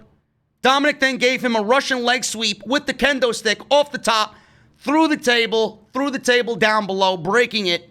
Dominik followed with a very nice-looking frog splash, an homage to Eddie Guerrero for a close near fall. Dominik tried using a chair, but Rollins hit him with a super kick and a devastating powerbomb. Really devastating powerbomb. Rollins removed Dominik's vest, which looked like D'Lo Brown's vest from the Nation of Domination. That's exactly what he looked like. So he removed Dominik's vest, and he started to attack with the kendo stick just like he did on Monday Night Raw 2 weeks ago. Samoa Joe couldn't believe that Rey just stood there and continued to watch and did not get involved. But Rey was keeping his promise to Dominik, even though Samoa Joe questioned. So Rey's wife walked out onto the stage, and Rey seen her coming down the aisle, and he pleaded with her to stay in the back. Do not come to ringside. We got this. Rollins was distracted, so Dominik rolled him up for a near fall. Dominik tackled Rollins, but Murphy knocked him down with a knee strike. Murphy then really got involved, and he tried taking on Dominik's eye on the steel steps again while Rey was preoccupied with his wife, continued begging his wife to not come down to the ring. And Rey eventually seen what was going on with Dominik, and he ran down to make the save. Rollins and Murphy took Rey out, kicking him repeatedly into the barricade. Rollins and Murphy handcuffed Rey into... They put him in a position where he was on the outside of the ring, and they handcuffed his hand above his head, and there's nowhere for him to go now. So they handcuffed him, and now they're really going to fuck Dominik up. So Rollins started walking towards Angie with Rey Mysterio handcuffed. He had his arms out like, come here, I can save you. This was great. Rollins looked like a dastardly motherfucker. With Rey handcuffed, he was about to embrace his wife. I love that. That was a great visual. So Rollins and Murphy handcuff Rey. Rollins starts walking towards Rey's wife, and Dominik started to attack him. He stopped Seth Rollins in the aisleway. Dominik took down Murphy, so it's now a 2-on-1. Rey can't get involved because he's handcuffed. Dominik followed with a 619. Rollins in the ring. He was about to go for the frog splash, was Dominik. Rollins got the knees up. Rollins then taunted Rey, who could only watch because he's handcuffed, and Rollins delivered a devastating curb stomp on Dominik right in front of Rey. Rey actually crawled into the ring, and he was reaching for Dominik, but the curb stomp happened, and the pinfall happened just out of arm's reach for Rey to even do anything, and Rollins pinned Dominik with Rey reaching for his son. This was excellent. I love the way that this was booked. The last couple of segments that we've seen on Raw, this match and the tag team match, might actually be the saving grace for this feud. I don't know what's going to happen after this. I don't know what happens when Rey and Dominik eventually get their revenge or payback. I don't know what happens to Seth Rollins and where he goes and who he ends up feuding with after this. I don't know. But I'm enjoying it. And Dominik looked damn good in that match against Seth Rollins. And I think it's going to be a treat to see Rey and Dominik teaming up, getting their revenge against Seth Rollins and Buddy Murphy at Payback, because that's the only logical outcome after what we've seen here tonight. Again, I just don't know where we go after that, but I'm enjoying it, and I thought this was produced beautifully at SummerSlam. Really felt like a SummerSlam situation here. For the first time all night, this felt like legitimately a SummerSlam big-time match tonight on the show. So I thought this was great. Sasha Banks versus Asuka for the Raw Women's Championship. This was very predictable, folks. This was very, very predictable. I think anybody watching this knows exactly what was going to happen here. Sasha Banks, Asuka, Raw Women's title. There was only one logical winner here. Asuka was always going to be the winner of this match. It was the question of how are they going to continue the Bayley versus Sasha Banks breakup. That was the big question on everybody's mind going into this match. So Tom Phillips noted on commentary that Sasha has never successfully defended her title in any of her previous title reigns in WWE. Now, I don't know how many of you guys are sports fans, but when I'm watching my Braves, and I'm watching in the 8th inning, and I got Freddie Freeman up at the plate. And the Braves that game, they could be going up against the Mets. And with men in scoring position, going into the 8th inning, this entire game, the Braves with men in scoring position, they're 0 for 7. And I look at that stat, and I'm like, fucking Christ, why do you gotta bring that to my attention? Really? Freddie Freeman's at the plate. There's a guy on second and third. There's one out. Possible chance to win the game. He drives in 2 runs, gives the Braves a good shot to win the game, right? Freddie Freeman pops up. Infield fly, 2 out. Then you get Marcell Ozuna coming up to the plate. And then he pops up to the right fielder. And then the Braves go another fucking scoreless inning. Instead of 0 for 7 with men in scoring position, now they're 0 for 9 with men in scoring position. So normally what I'm trying to get at is when you see a stat like that and you know the Braves have done nothing up until that point with that statistic flashing you on the screen, you know they're not going to do anything because they already brought it to your attention that they've sucked all night. Now, WWE did this with Sasha Banks. Well, you know, Sasha Banks has never had a successful title defense in all of her title reigns being in WWE. So thank you, WWE, for giving me that feeling of, you know what, Sasha's not going to win because they just mentioned it on commentary that she's never won a title defense. So what makes you think she's going to win a title defense now against Asuka? That's what it reminded me of. So Sasha worked over Asuka's legs, because if you guys remember, Bayley in that match, in the beginning of the match, or actually in the middle of the match, in the first match, she suplexed Asuka on the ring apron, knees first. So Sasha went right for the knees, which is something that I love to see because it's continuity. It is consistency.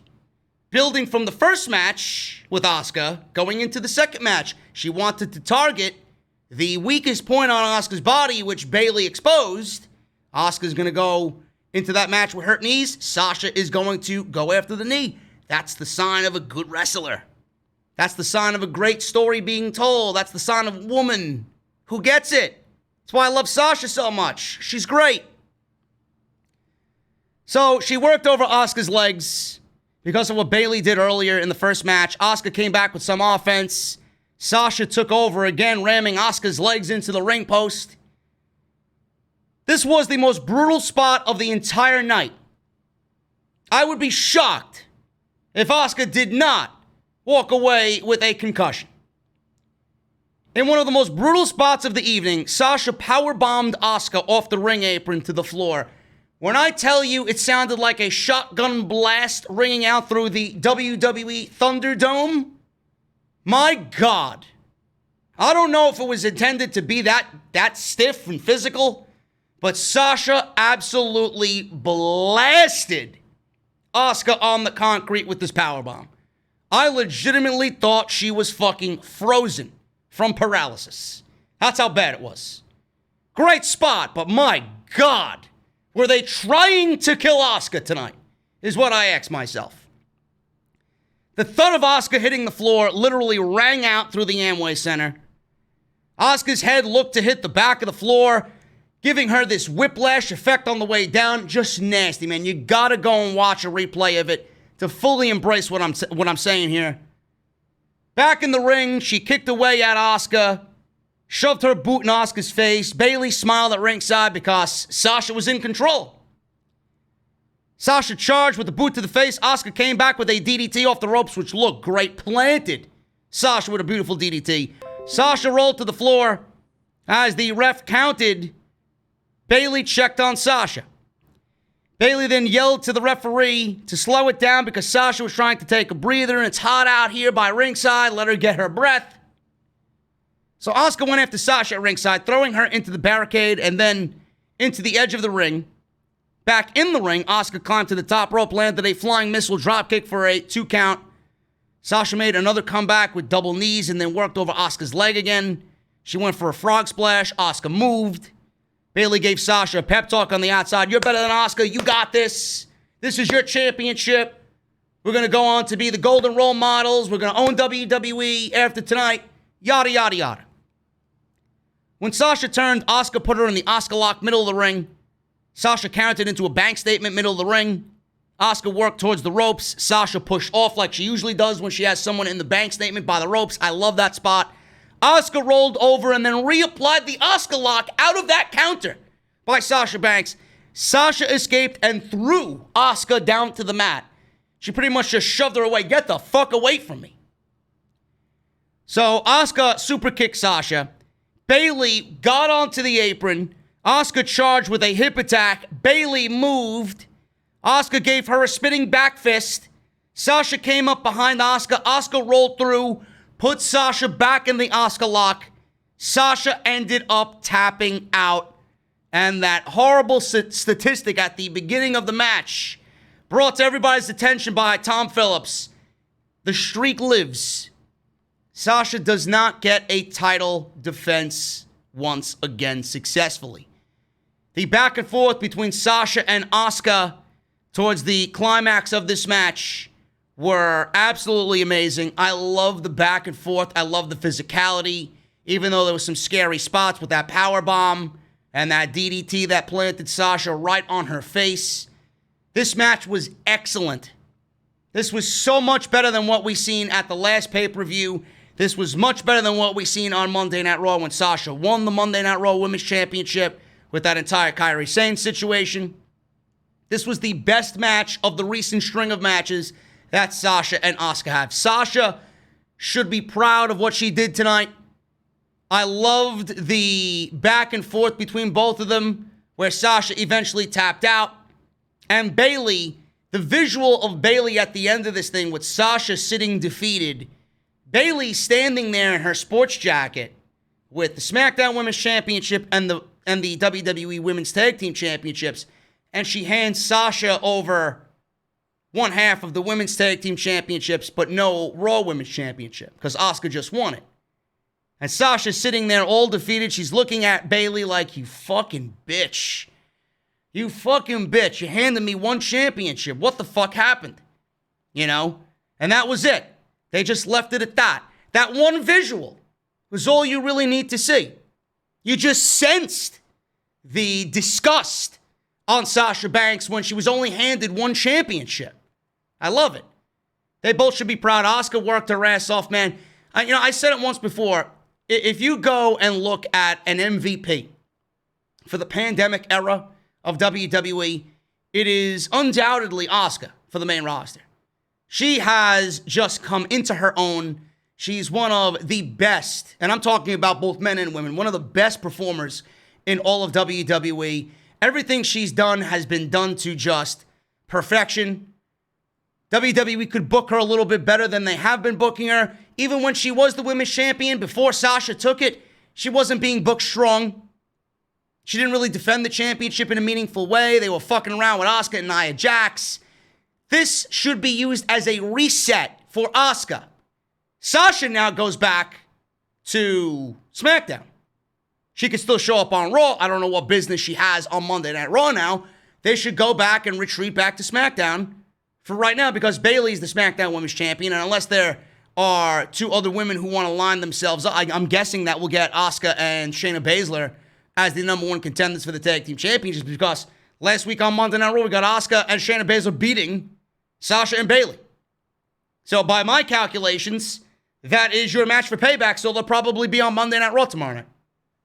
I would prefer Ruby Riott and Liv Morgan, but beggars can't be choosers. So it'll be at Payback where Sasha goes into that with one championship and she walks out with 0. And then that's where we really see Sasha just kind of implode and the jealousy starts to come out, the anger starts to come out, and she feels like Bayley is actually holding her down. But I love that visual of Bayley handing her only one belt while she's standing there in her fucking sports jacket with 2 championships. It's going to be good stuff, man. Hopefully WWE does right by both Bayley and Sasha Banks moving forward here where we get the inevitable split. Should be fun. Drew McIntyre versus Randy Orton for the WWE Championship. I was shocked that this match was going on not in the main event. Not in the main event. So I'm asking myself, are they really giving Bray Wyatt and Braun Strowman the main event? And if so, something absolutely major needs to be happening in that match. Whether it's Retribution, whether it's Alexa Bliss, something. Something big for a storyline is happening at the end of that match that they're going to end the show with. Obviously, we know what that is now after the fact, but looking back at it now, it's so terrible that WWE put Roman Reigns above the WWE Championship. It really is. WWE Championship can't get any respect in this company. It's been out of the main event scene for a couple of months now. Even when Drew McIntyre was defending the title coming out of WrestleMania, it wasn't the most important thing on the show. It was always Randy Orton and Edge. And now that Randy Orton and Drew McIntyre is the WWE Championship match, and they still can't get a main event spot on SummerSlam, it's a little questionable, man. It really is a little questionable, if you ask me. The WWE Championship should always be the last thing on the show. No one man is bigger than the WWE Championship. None. WWE thinks Roman Reigns is. Apparently, that's what we got. I don't like it, though. I'm letting you know right now. I do not like it. No one man should be over a championship like the WWE title. Give me a break. So this was the co-main event of the evening. Obviously, we know why we're here. Drew McIntyre is promising to lay out Randy Orton with a Claymore kick. Ric Flair, and all that happened with Ric Flair, got the low blow. He got the punt kick by Randy Orton. Shawn Michaels took a punt kick and an RKO. He no-sold it, and he got his ass handed to him on Monday. Now, Drew McIntyre wants revenge for not only Flair, not only Shawn Michaels, but Christian, and The Big Show, and Edge. So he's looking to teach Randy Orton a lesson here. This match was very good. This match was very good. You might not like a Randy Orton style match. I know I don't. But Randy Orton's got to be in there with somebody like a Drew McIntyre to really bring out how good Randy Orton can be. Because Drew McIntyre himself is fucking great. So I thought the Clash of Styles here was excellent. It started off slow. It started off methodical. Randy Orton was doing typical Randy Orton things, working a very methodical pace, working a snail's-like pace. He was working the joints. He was doing the joint manipulation. He was dissecting like Randy Orton does as the Viper. You guys know exactly what a Randy Orton match is. I don't need to tell you. That's what he did here. And I'm like, this better pick up. And thankfully it did. It picked up towards the last 10 minutes, and I enjoyed the shit out of this match. I thought this was a great WWE Championship match. So WWE going into this match and then coming out of this match, we got Dominik and Seth, we got Sasha and Asuka, and then we got Drew versus Randy Orton. 3 excellent WWE Championship matches. So they were on a nice little streak here towards the second half of the show. So Randy Orton and Drew McIntyre made their entrances. They got their big entrances. Orton was playing mind games early with Drew McIntyre, bailing out of the match, distancing himself from McIntyre. Back in the ring, Orton almost nailed an RKO out of nowhere, and Drew rolled out of the ring and took a breather because it was this close for Randy Orton to drop him with an RKO. It was one of them long, extended RKOs, and he barely got out of it. So back in the ring, Drew was throwing bombs at Randy in the corner, real big right hands. Orton went for another RKO. Drew evaded. Drew then ran at Orton with an attempted Claymore, so they both went for their finishes right away in this match. Randy Orton with the RKO attempt, missed. Drew McIntyre with the Claymore kick, missed. Randy Orton dodged the Claymore kick, took Drew, and rammed him into the steel post. Orton took apart the announce desk, suplexed McIntyre on top of the announce table, not once but twice. Randy in Drew's ear, "Your title is coming home with me," he says, as McIntyre's laying on the table. He then takes Drew and delivers a vertical suplex off the table to the floor.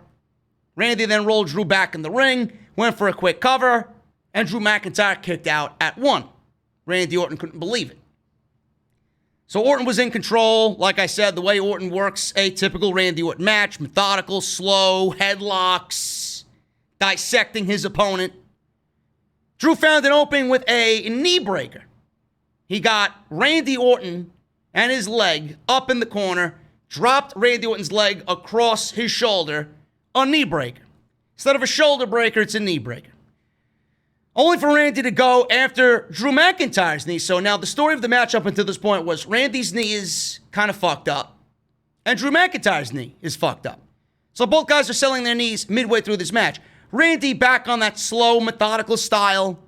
Drew out of nowhere with the spine buster created some separation. Drew then goes right for the knee of Orton with a figure 4 leg lock, getting some revenge on Randy Orton for what he did to Ric Flair by using Ric Flair's move against him, which obviously, like I said, plays into the Ric Flair narrative. Randy tried to roll through, reverse it, but he couldn't. So they were rolling, tussling back and forth, trying to get that reversal. He could not get that reversal. In a beautiful move, he grabbed the referee by the shirt, did Orton. He was still in the figure 4. He grabbed the referee, pulled the referee down to the mat face first, and then he delivered a thumb to the eye to break the figure 4. I love it. So he's in Ric Flair's move, and then he uses a Ric Flair tactic to get out of a Ric Flair move. I love it. I love it. So Drew sat up. He was angry. He started to punch away at Orton. He was on his knees, going back and forth with Orton. Orton punched back as they returned to their feet. So they were throwing bombs, going blow for blow. Orton set up for another RKO. Drew blocked it, and then clotheslined Orton twice. Drew gave Orton 2 quick overhead slams, which looked great. Drew stood on the top rope and waited for Orton to stand. He then leapt off with a flying clothesline, hit Orton. Drew rolled onto his back, took a deep breath, kipped up like he usually does, and then he was firing up. He was getting ready for the Claymore kick.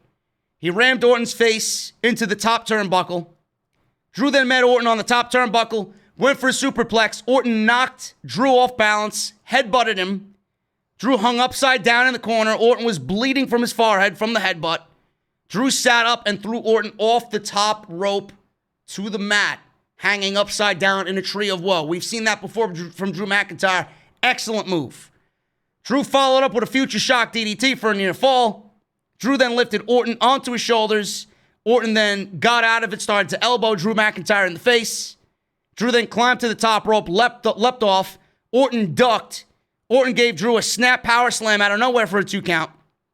McIntyre then headbutted Orton with a Glasgow kiss, then clotheslined him over the top rope to the floor. They both tumbled to the floor, and we were nearing the end of this match here. Back in the ring, Orton stood, bloodied, over Drew McIntyre. Both guys were bleeding. Orton was bleeding on his forehead, and then Drew McIntyre was bleeding like right in between his eyes. So he backed up and set up a running punt kick. Drew avoided it and instead lifted Orton and slammed him. So then Drew fired up. He was playing up to the fans in the Thunderdome, going for the Claymore kick. And then Orton stayed down. And at this point, I thought he was going to catch him in a RKO coming out of the Claymore kick. I thought this was it.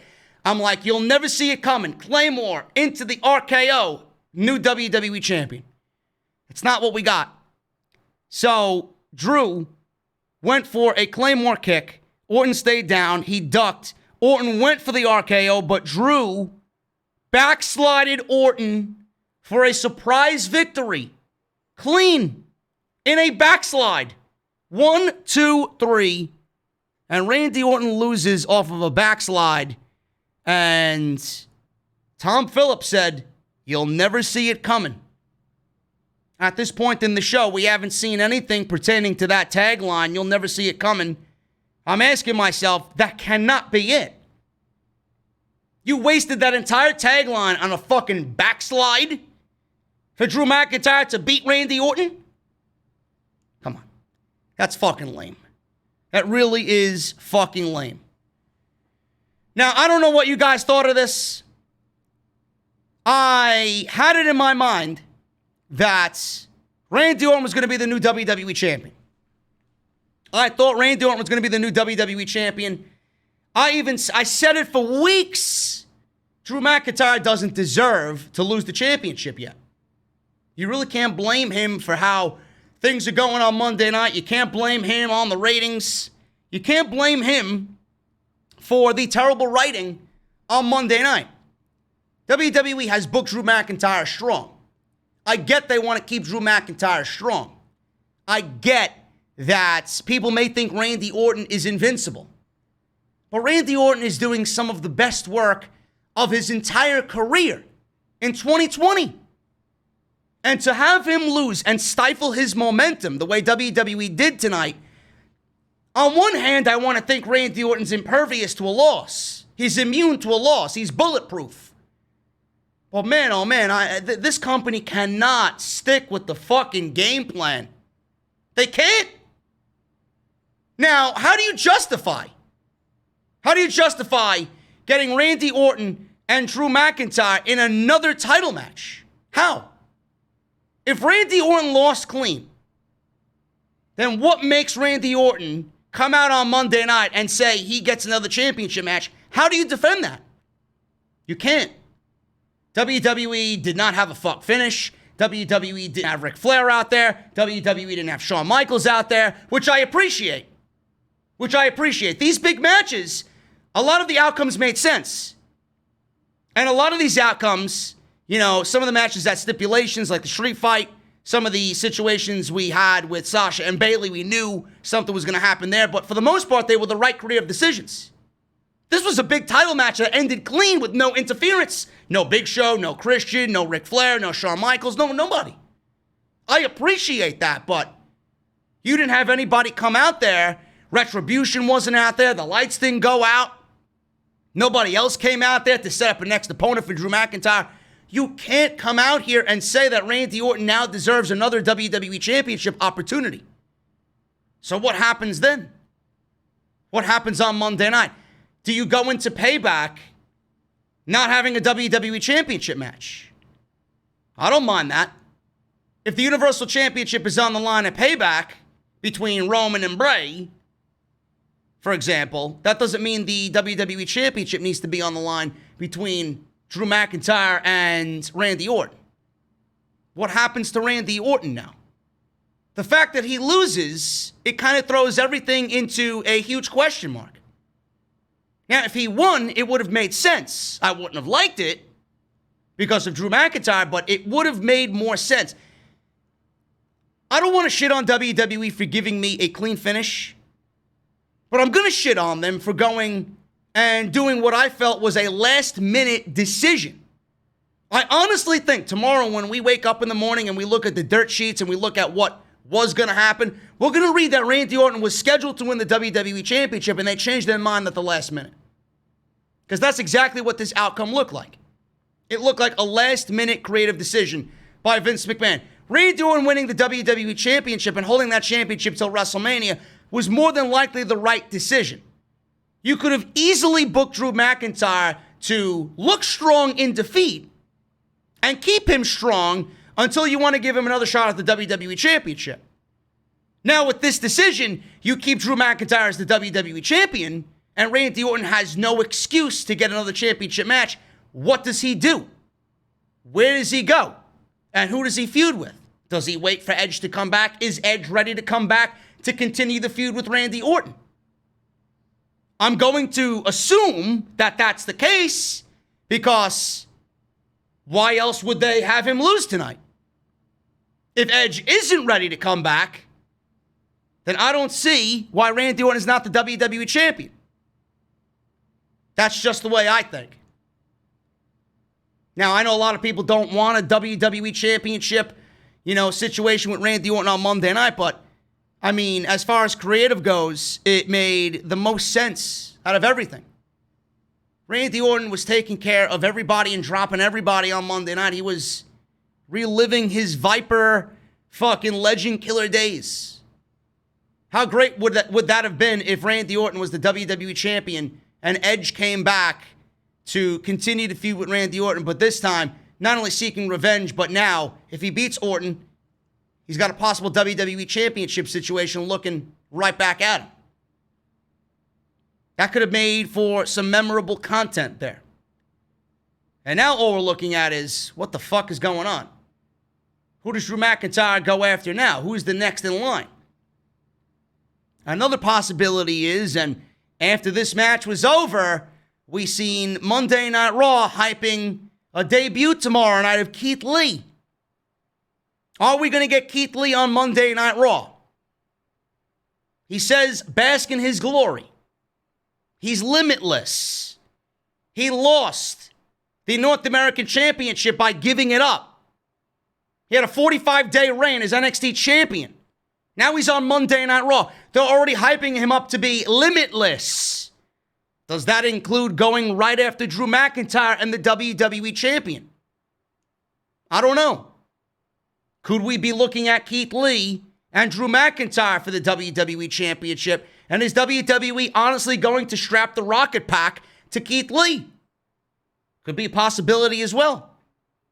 But then I ask the question again, what do you do with Randy Orton? Is Edge ready to come back? I guess we'll find out on Monday Night Raw. I just don't see the sense in Randy Orton losing clean and not becoming the WWE Champion.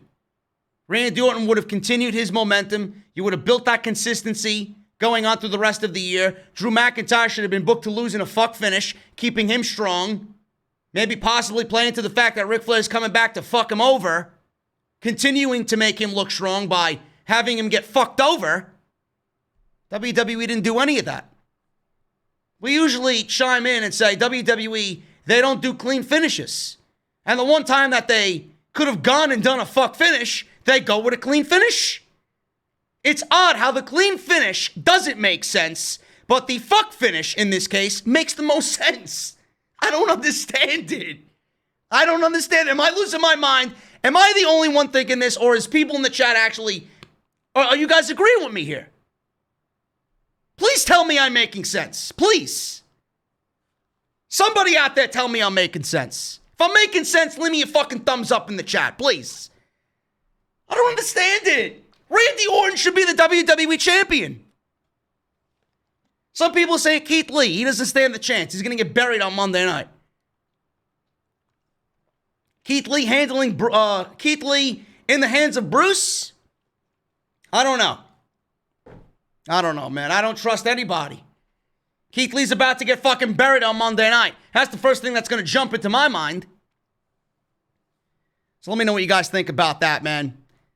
Randy Orton should be the WWE Champion. That's just me. The Universal Championship. Braun Strowman versus The Fiend, Bray Wyatt, in a Falls Count Anywhere match.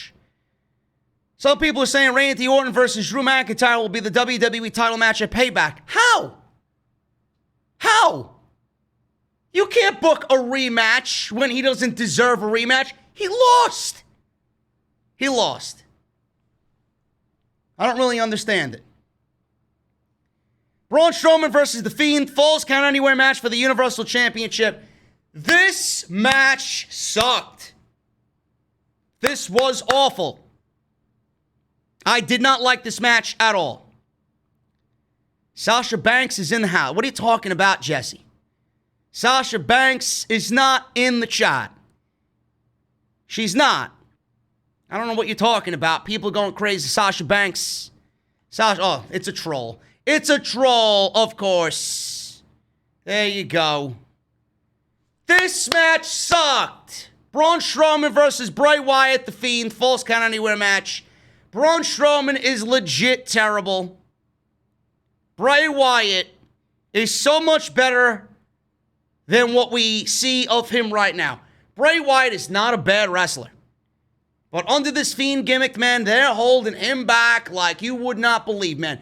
The Fiend that I want is the Fiend that wrestled that great match against Daniel Bryan. Actually, the Bray Wyatt I want is the Bray Wyatt that wrestled Daniel Bryan back in 2014 at the Royal Rumble. That's the Bray Wyatt I want. The Bray Wyatt that won the WWE Championship against AJ Styles and John Cena. That's the Bray Wyatt I want. Bray Wyatt, I don't know what the fuck they're doing with him. The Fiend has not looked good at all. In fact, The Fiend has been in some of the worst matches I think the WWE has recently put on. And I know I'm not the only one who feels that way. I think The Fiend has been just booked creatively terrible since coming out of Saudi Arabia. You could even go back to the Hell in a Cell if you want to go back a little further. He's been booked terribly. Dating back to SummerSlam last year and looking at SummerSlam this year, you know, Bray Wyatt may have looked like the best thing ever coming out of SummerSlam last year. Bray Wyatt does not look or feel the same whatsoever after tonight's SummerSlam. Braun Strowman has always been terrible. They made this a Falls Count Anywhere match because that's all he can do. All of his matches need a stipulation. Braun Strowman cannot operate without a stipulation. Even Roman Reigns tonight said, everything that you did and everything that you've accomplished was because of me. He mentioned something along those lines when he was beating Braun Strowman with the steel chair after the show, or after the match rather, before the show went off the air. The only good thing that Braun Strowman did in all of WWE was his feud with Roman Reigns. Roman even said, I made you. I made you who you are right now. So he's not wrong. And then he called The Fiend some fucking geek with a mask on, and then he was saying, this is what it's about? You're not me. This is my fucking place. This is my title. I'm the man here. You're just a fucking geek with a mask on. You don't have what it takes to lead this place. He was really going in on everybody.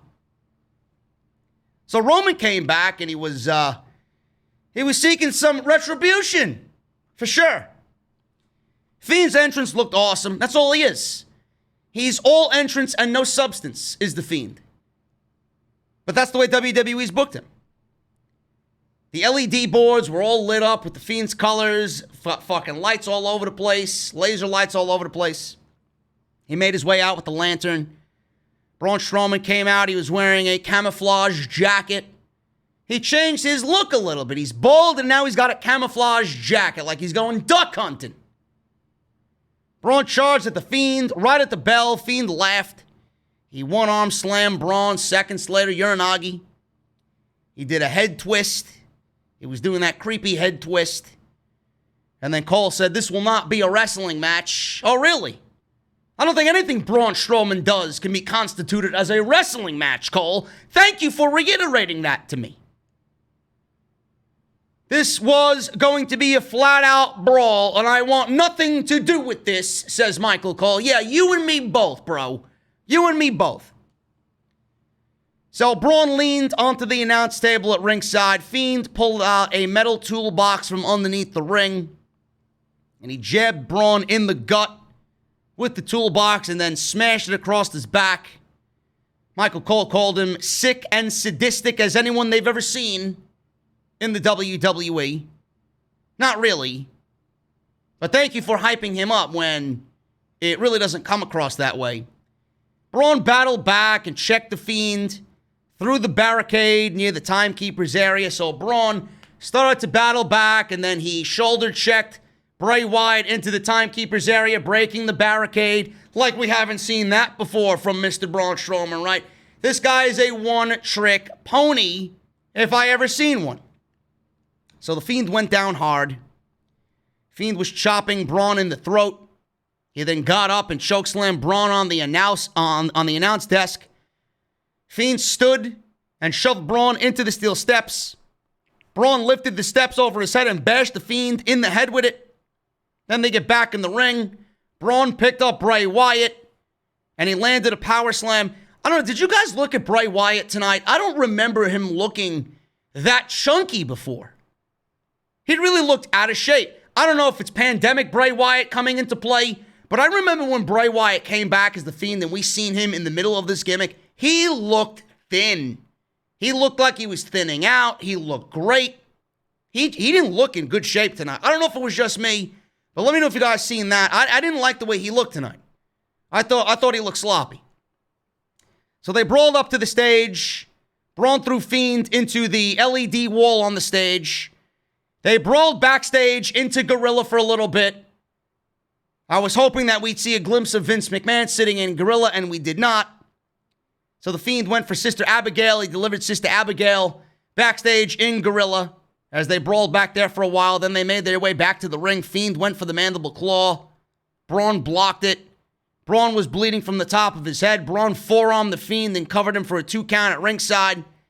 Strowman power slammed the Fiend and then went to the ringside area and pulled out a box cutter from the toolbox that Bray Wyatt used earlier. So he had a tool in his hand, which was the box cutter. He got back in the ring, and he started to cut the canvas of the ring. And it looked like the canvas was already pre-cut. He turned his back on someone named The Fiend, who we all know is a creepy fucking character. And we all know that this guy is, like, impervious to pain. You think Braun Strowman would have done his homework? So Braun Strowman wants to be fucking Tim the Toolman Taylor on Home Improvement. He wants to start cutting up the fucking pre-cut mat underneath the ring. He's got his back turned while he's pulling all this shit up. And then out of nowhere, Bray Wyatt gets up. Bray Wyatt standing there looking at him tear the fucking mat away. Bray Wyatt sees this. He grabs Braun Strowman, delivers a Uranagi on the exposed wood. He delivers another Uranagi on the exposed wood, which was sloppy, by the way. And then he delivers his Sister Abigail on the exposed wood. And in the most anticlimactic way you could book a fucking championship match, Bray Wyatt wins the Universal Championship. And Braun Strowman is as dumb as I expected him to be. They did nothing with this guy's title reign. And in the final seconds of this guy dropping the title to Bray Wyatt, they made him look like a fucking moron in every sense of the word. This match was terrible. Braun Strowman is a fucking idiot. Honestly. Whoever produced that match made him look like the dumbest fuck I've seen all year. Yes, please, let me turn my back on the Fiend who's impervious to pain and who's probably standing up looking at me. You know. Good. Good. Now you don't have the girl, now you don't have the Universal title, and you're back to being a loser. Like you belong. After the match was over, I'm like, where the fuck is this shit? Where's the climax? Where's the ending angle so we could get the hell out of here? There's no Alexa Bliss. There's no new challenger for the Fiend. And then all of a sudden we get Roman Reigns coming out of nowhere. Roman pounced Bray Wyatt in the ring, beat up the Fiend. He then speared Braun on the floor. Michael Cole was yelling, where the hell did he come from? Reigns wore a t-shirt that said, wreck everyone and leave. Reigns then grabbed the chair, bashed Braun across the back over and over and over again. It got to a point where he was not even hitting Braun anymore. He was hitting the fucking floor. Michael Cole was like, oh, look at the chair. It's bent in half. Yeah, because he hit the fucking floor about 16 times. He maybe hit Braun once or twice with the steel chair. Going crazy with the steel chair on Braun Strowman. Back in the ring, Reigns waited for the Fiend to stand, and then he gave him a running spear. The big dog, Roman Reigns, is back, says Michael Cole. Reigns picked up the Universal title, told the Fiend that the belt has always been his, and he can't handle the responsibility. Reigns held up the belt, and Michael Cole ended the show saying, we never saw this coming. Great. Now, I don't know how legit that is, but to say nobody ever saw it coming. As soon as Bray won that championship in the fucking preview and predictions video I did, who else is next? He'll probably drop the title to fucking Roman. Little did I know Roman was actually coming back on Sunday. Roman is back. WWE has their guy back. They didn't pipe in any boos. We didn't hear any boos in the Thunderdome when Roman Reigns came out. WWE is going to have full control over this Roman narrative moving forward. I can't wait for fucking people to pick up on that one. Roman's going to have the narrative in his favor because WWE is manning the controls inside the Thunderdome. So no boos. Nobody's going to be booing Roman upon return. So where are they going here? Payback. Roman is back in the WWE for payback. Against who? Against Bray? What has Bray done to Roman? Is Roman back in the WWE for payback against the WWE? Because that's what it looks like to me. Roman is back for payback against the WWE because of coronavirus. And WWE forced Roman to sit home when he didn't want to sit home. He was forced to sit home because WWE was lazy with the coronavirus. And that title should have been Roman's at WrestleMania. He didn't want to work WrestleMania because WWE fucked up the opportunity for him to work WrestleMania. So now I'm assuming they're going to book Roman versus Bray at Payback. Or they're booking Roman versus Braun at Payback. And we get Roman versus Bray somewhere down the line. Maybe they'll give Bray a bone. Maybe they'll ask him to hold the title for a month. Maybe 2 months before they take it off of him. But at the end of the reign, Bray Wyatt may live. Bray Wyatt may live on. Wyndham is excellent at reinventing himself. But the Fiend, I'm telling you right now, if Roman beats the Fiend already, so soon after him coming back in the WWE, I'm telling you right now, the Fiend is dead. I ranted about this on Friday with some geek in the chat. I ranted about this already on SmackDown. If Bray Wyatt loses the championship to Roman already, the Fiend is dead. You might as well take him off TV forever. I don't want to see him ever again. WWE took what could have been something special and absolutely buried it 6 feet under. They killed it before it even had a chance to fucking be special. Now Roman's back, and he's targeting the Universal Championship, and this is WWE's fault that they don't have anybody else on the brand to even constitute being a number one contender for Bray Wyatt. They only had Roman. After Braun dropped it to Bray, who else did they have? They had no one else. This was your safest and best bet. It's either Bray wins the title, holds it for a month, and has a transitional reign, or you bury him. There's no win here for Bray Wyatt. There's no win. Or give it to Roman. That's it. Either way, Roman is getting the championship and Bray's going to be buried. It is what it is, folks. Now, I don't know if Roman's going to be a babyface. I don't know if Roman's going to be a heel. Knowing WWE and them doing the right thing and them doing the cool thing, turning Roman heel would be fucking great.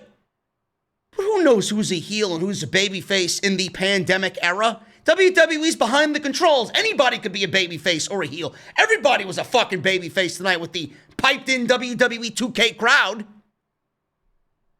So it really doesn't even matter. Roman a babyface, Roman a heel. Who cares? You're never going to get that live, genuine reaction to give you a sense of what really is. WWE's in full control. Normally when there's a live crowd there, they're still in control, but you know who's against who, and you know who is for who. In this instance, WWE is going to give you the narrative of who you want on TV, and they're going to give you the perception of you must boo this person, you must cheer this person. There's no in-between. WWE wants to go in a direction where they want to turn someone heel, then they'll do it appropriately and give you the proper sounds to play up to that situation. But this situation with Roman, nobody knows if he's going to be babyface or heel. Who gives a shit? I think the fact of the matter is, it's a good thing he's back. It's going to bring the show to a little bit more of an important feel. It's going to be good for everybody in the community. That means people are going to be back watching the show, which means people are going to be back watching us. And Roman being back on television, it means Bray Wyatt and Braun Strowman and guys like that are going to be out of the WWE main event picture. Which, in my opinion, is a good thing because I can't even remember the last time we had a good championship program, a good championship match emanate on SmackDown. If Roman gives me that, I'm not going to complain that he's back. Obviously, I'm no dummy. It's a good thing he's back. I'm not going to sit here and fucking say, oh, WWE's pushing the Roman agenda and this and that. This is not the same time. It's not the same time as it was back 4 or 5 years ago where they were desperately trying to do things to get him over in front of a live audience, altering crowd sounds, pushing him against this guy, 5 WrestleMania main events in a row. It's all ridiculous. We knew what they were doing. This is a different time and a different situation. I'm actually going to embrace this a little bit. I want to see what they do. And if they continue going in the direction of old, I'll call them out on it. You guys know that. But I'm going to give them a shot. I think the one thing that we all have to be upset about here, and I know you guys are upset because there's a lot of Fiend fans out there. What you guys should be upset about is not the fact that Roman is back.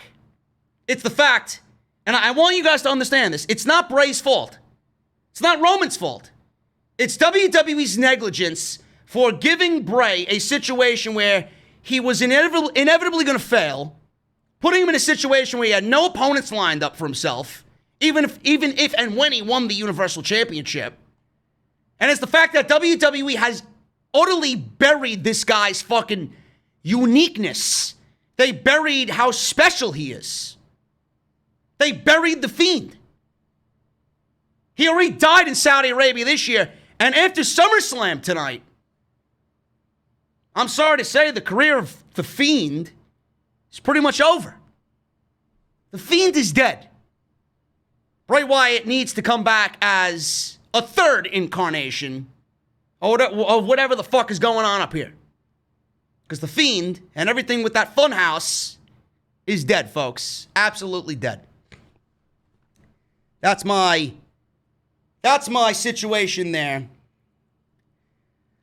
Let me see. Jesse's in the chat. This is JD before Roman versus Corbin in another best of 45 series. Yes, that's... Bro, if that's the situation, again, that's not even Roman's fault. We'll just end up blaming Bruce. And believe me, if that's the case, I'm going off. It's not even against Roman or not even against Baron Corbin. It's against the fucking company for giving us the same old shit.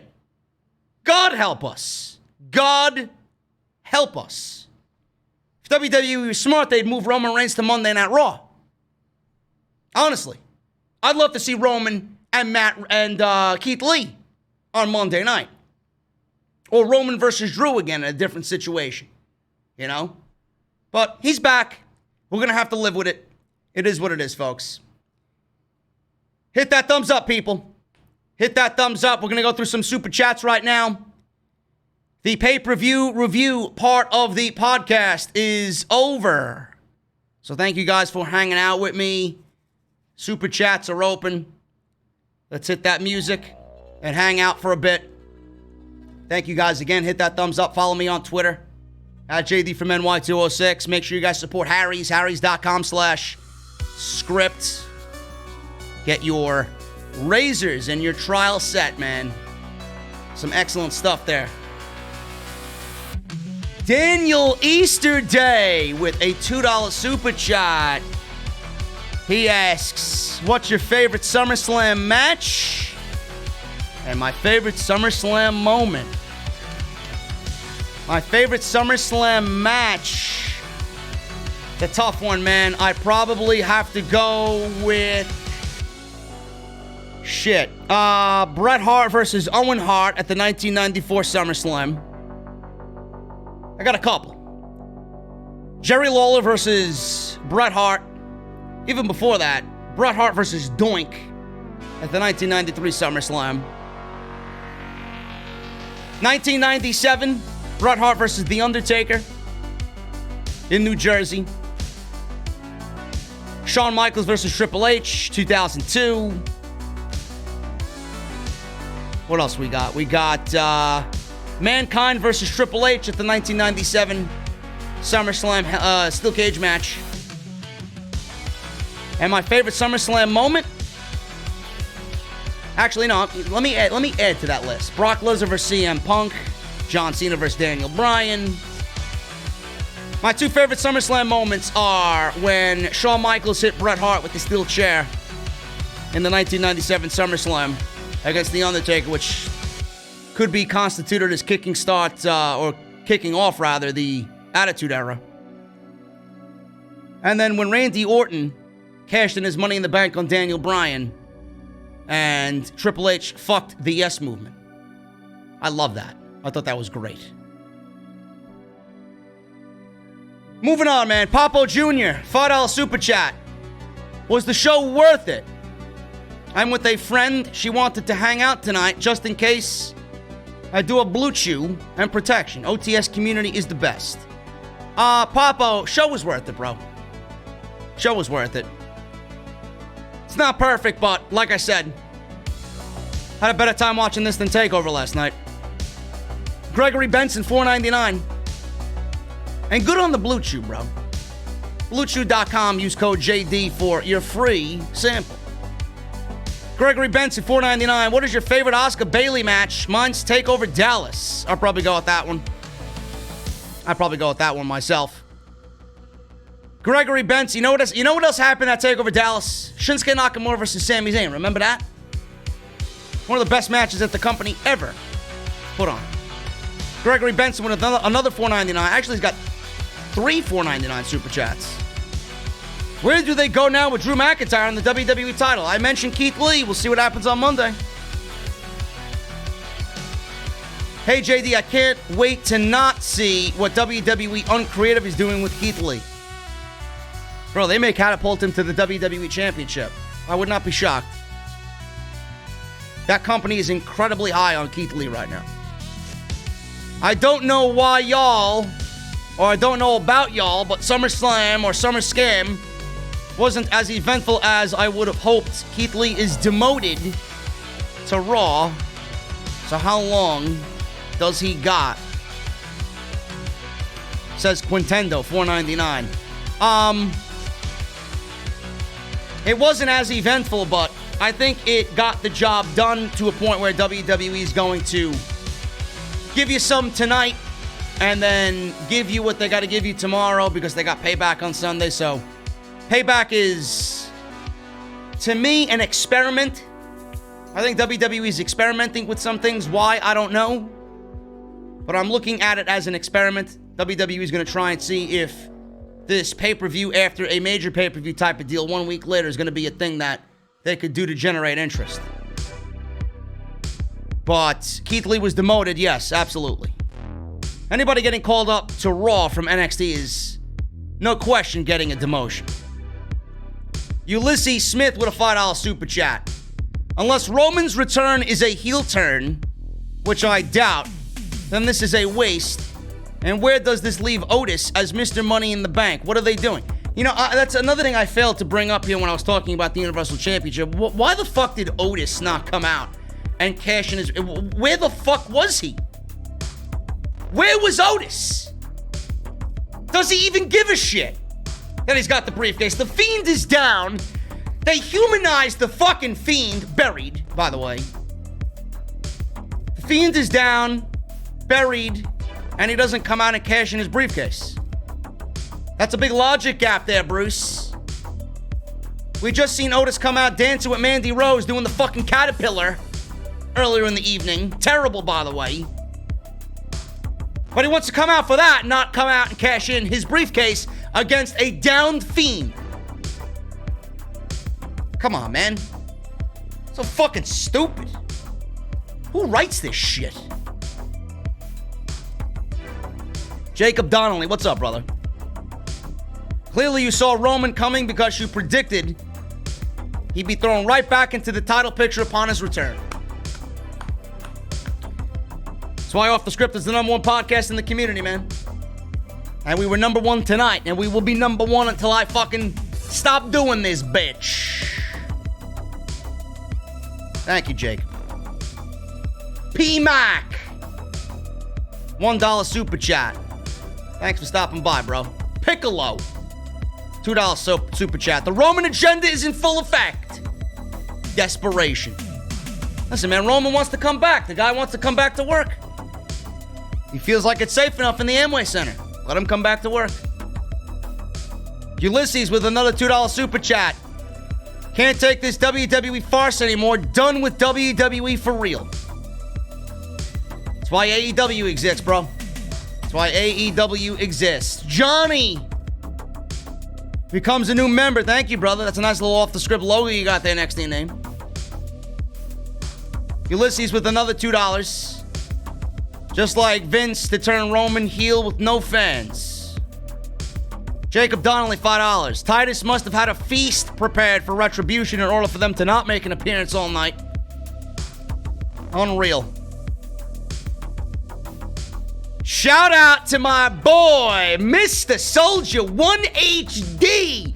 Look at him. Look at him. Dropping a Canadian 20 over here. If you guys want the best in Call of Duty Warzone, my boy Mr. Soldier has near 150 wins solo in Warzone. Go check him out. He says he watched the Mr. Perfect vs. Bret Hart match at SummerSlam. Awesome shit, man. You got good taste, brother.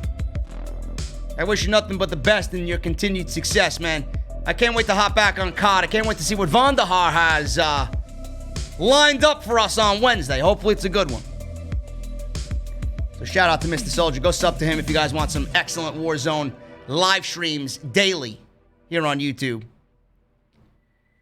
Johnny, thank you for the new membership, man. Jacob, $5 super chat. Titus preparing feast for Retribution. We'll see them on Monday, bro. Don't worry. We'll see them on Monday. Ulysses with another $2. If Roman is even a heel, would it make it watchable?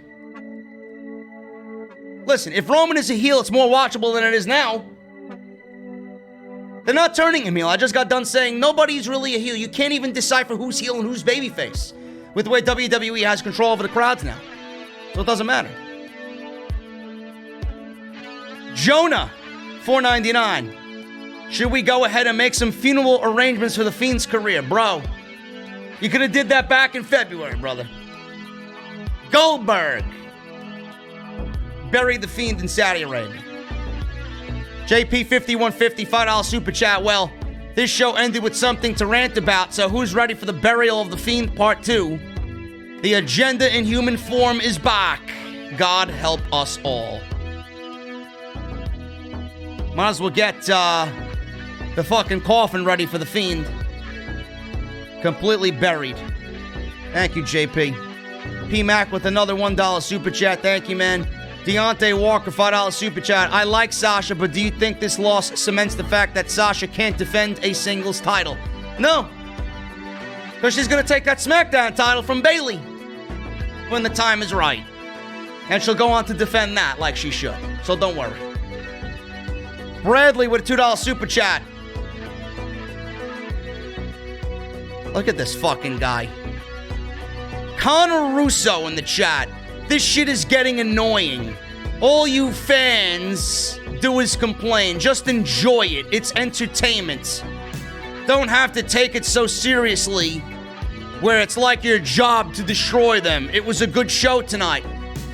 Fuck you, Connor Russo, number one. I know you're still watching, you fucking geek. Maybe you just joined late. If so, I apologize, but were you here for the fucking 2 hours? I just got done saying I enjoyed this show better than TakeOver.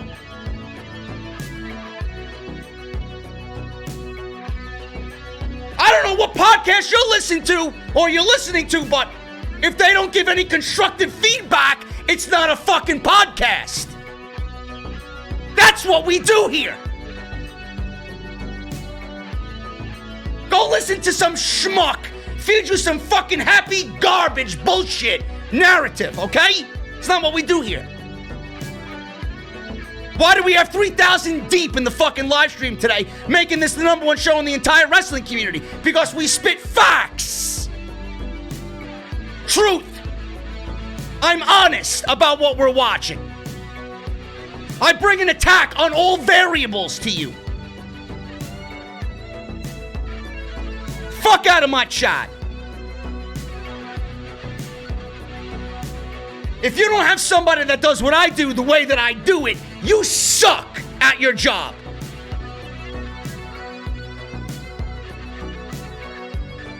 It's always one. It's always one every stream. I love it.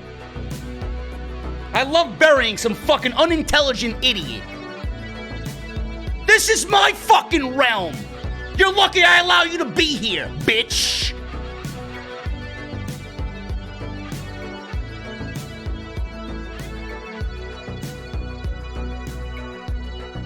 Sorry. If anybody's ears popped. Sorry, Jesse. Sorry, man.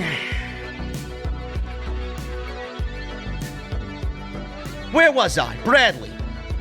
What's going on with the Fiend now that Roman's back? I don't know, man. Fuck the Fiend.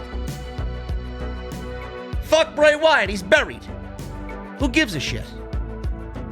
Quaface, JD, the pay-per-view was okay, and Roman is not heel.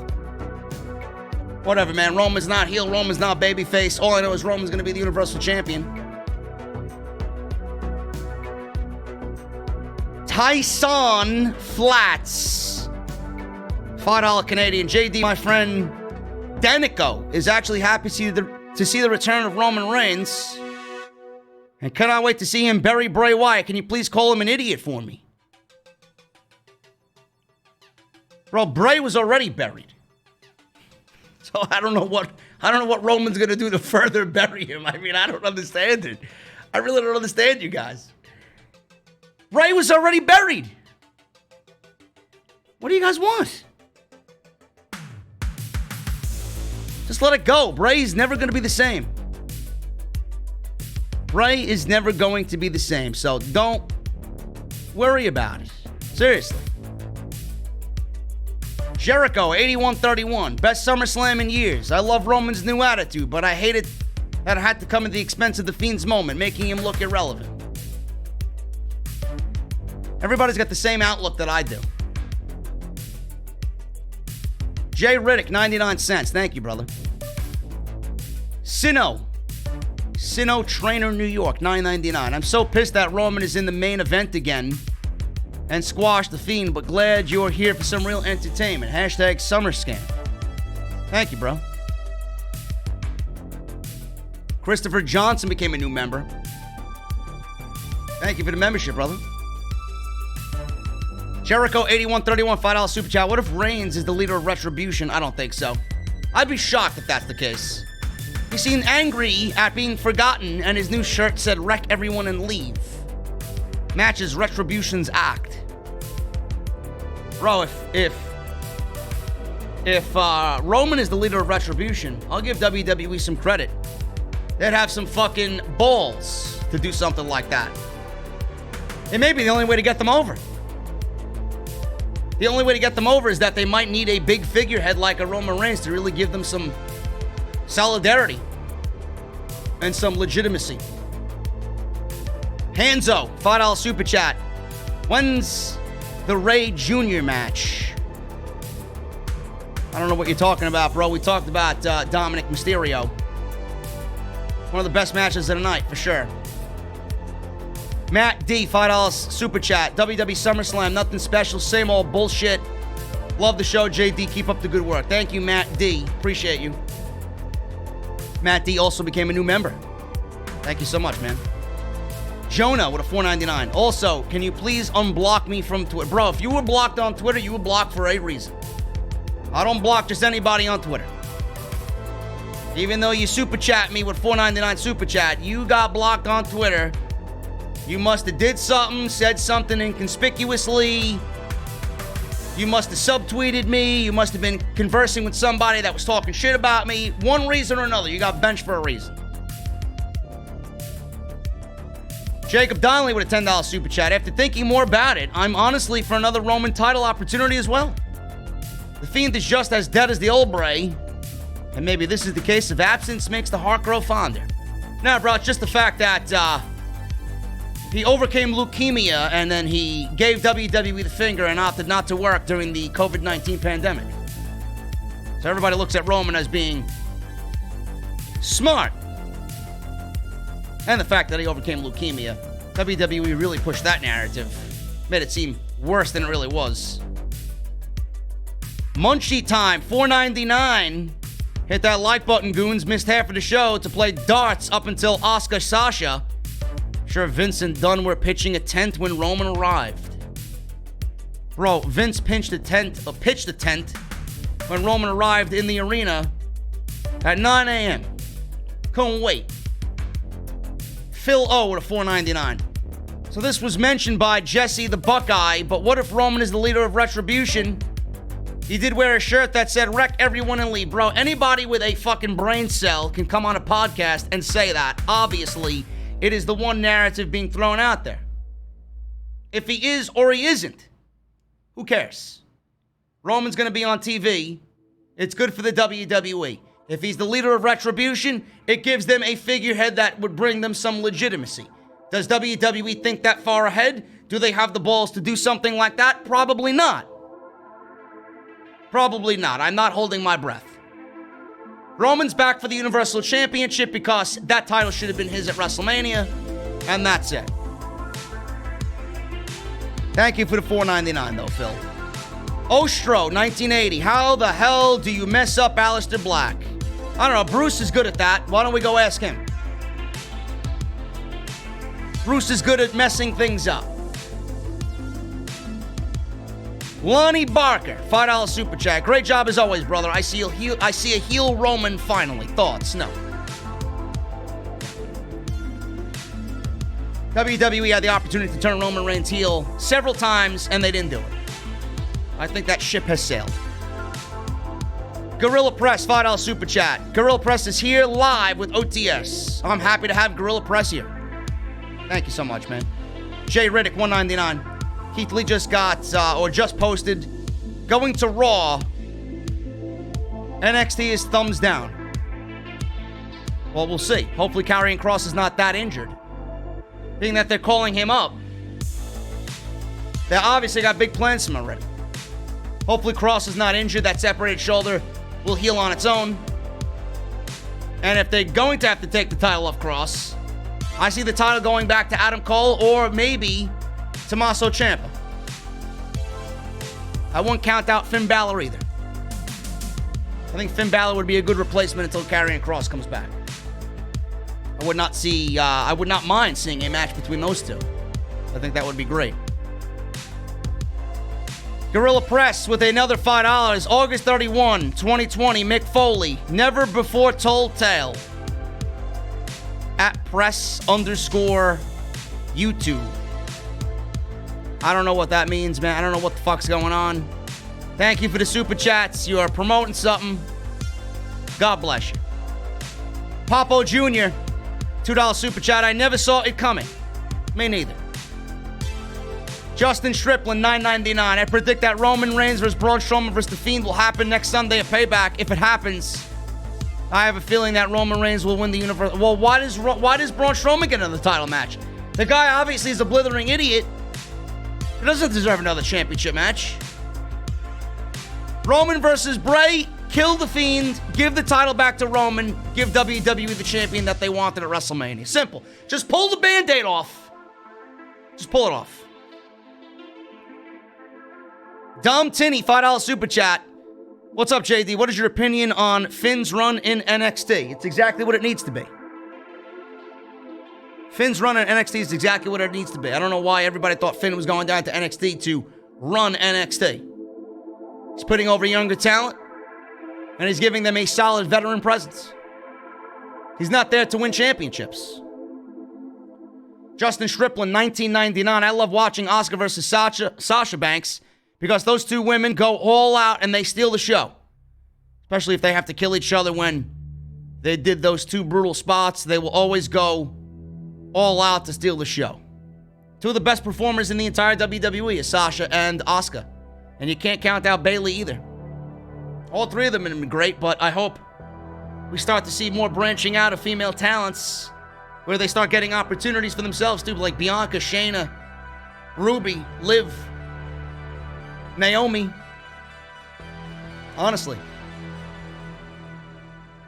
Phil O with another $4.99. I feel like Orton losing this match was a waste because the Legend Killer gimmick, they brought it back. He took those legends out for what? Nothing. I don't know, man. I don't know how much more I can complain on it. Just doesn't make sense to me. Like I said before, the clean finish is usually what we always ask for. WWE gave us a clean finish. It's like we shouldn't complain that they gave us a clean finish, but the clean finish in this sense doesn't make sense. Should have booked a fuck finish. You'll never see a roll-up coming or a backslide coming. Ridiculous. So they built this whole thing around Roman Reigns. You'll never see Roman coming. Indigo, $2 super chat. Hey, JD, great content this weekend as always. Thank you so much, man.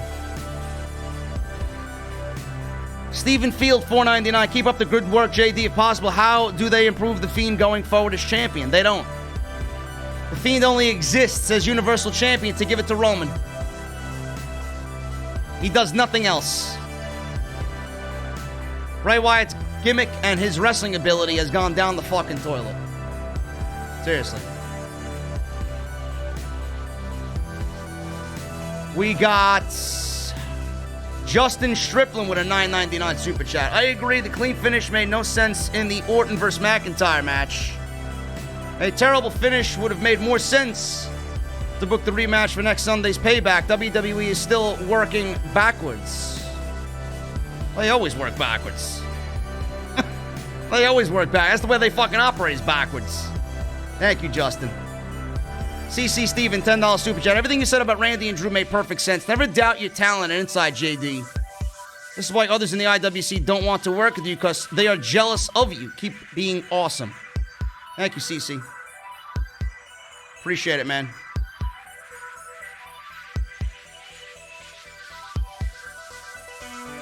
Joseph King, $5 super chat. I know you are a huge metal fan, so what is your honest opinion on Linkin Park as a band?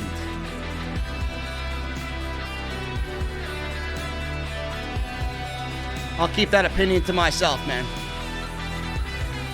I don't want to upset you Linkin Park fans out there. Overrated. Micah does it. $1.99. Cena should return and join Roman as a heel duo. Really? It's another one that should have turned heel. John Cena? They missed an ample opportunity with that one. GY Wrestling, Australian, $4 super chat. Nia Jax is my daddy. Nakamura is my mummy. Alex Toms, 69. Nia Jax is your daddy. Does she beat you with the leather belt? Or maybe it's the wooden spoon. I don't know. I feel sorry for you, man. Triple M, $2 super chat. Review helped me get through a good chunk of my work. No problem, man. Good on you. Omega/Buster, $4.99. How would you feel if Reigns is WWE Champion and Rollins was Universal Champion? Rollins is doing the best work of his career right now. Continue building him up. Maybe he could be a future champion that we could all actually look up to and like on TV. Reigns is going to be the Universal Champion in less than a month, so don't worry about it. Toan Ho, $4.99. You're an amazing YouTuber laying out the facts and telling the truth, and I completely look forward to seeing Keith Lever's Drew for the WWE Championship. We'll see tomorrow, man. Should be exciting. Ricardo Linnell with a $15 super chat. I'm sure Vince was sitting in the back during the Strowman Fiend match saying, "This is such good shit. Go away, Vince." Please. Match was fucking terrible. Everything Strowman does is terrible. The Fiend has had terrible matches more so than he has good matches. Just bad. Just bad shit. Dean, $2 super chat. Quick thoughts on Brody vs. Cody. Shocking. Shocking. I love when Brody dumped the old championship on Cody. That was great. What a great touch. AEW is so good. Jonathan, $2 super chat. Fiend vs. Undertaker, buried alive match. The fuck does he need a buried alive match for? He's already fucking buried 6 feet under. Maximus Sage, $5 super chat. Yo, JD, love what you do. Needed a new Get Off My TV shirt. Who would be on it? The Iconics. Israel with a $10 super chat. What type of Terminator is Charlotte Flair? T-850 from Terminator 1, T-1000 from Terminator 2, or T-3000 from Terminator 3. By the way, keep up the good work. My wife and I love OTS and the reviews. Well, shout out to you and your wife, Israel. Being that Terminator 2 is one of my favorite movies, I will not say Terminator 2. Terminator 1 was great. I will not say Terminator 1. Terminator 3 was trash. Probably that one. Goes hand to hand with Charlotte's fucking wrestling ability and, well, I don't want to say wrestling ability, but the way she's booked, trash.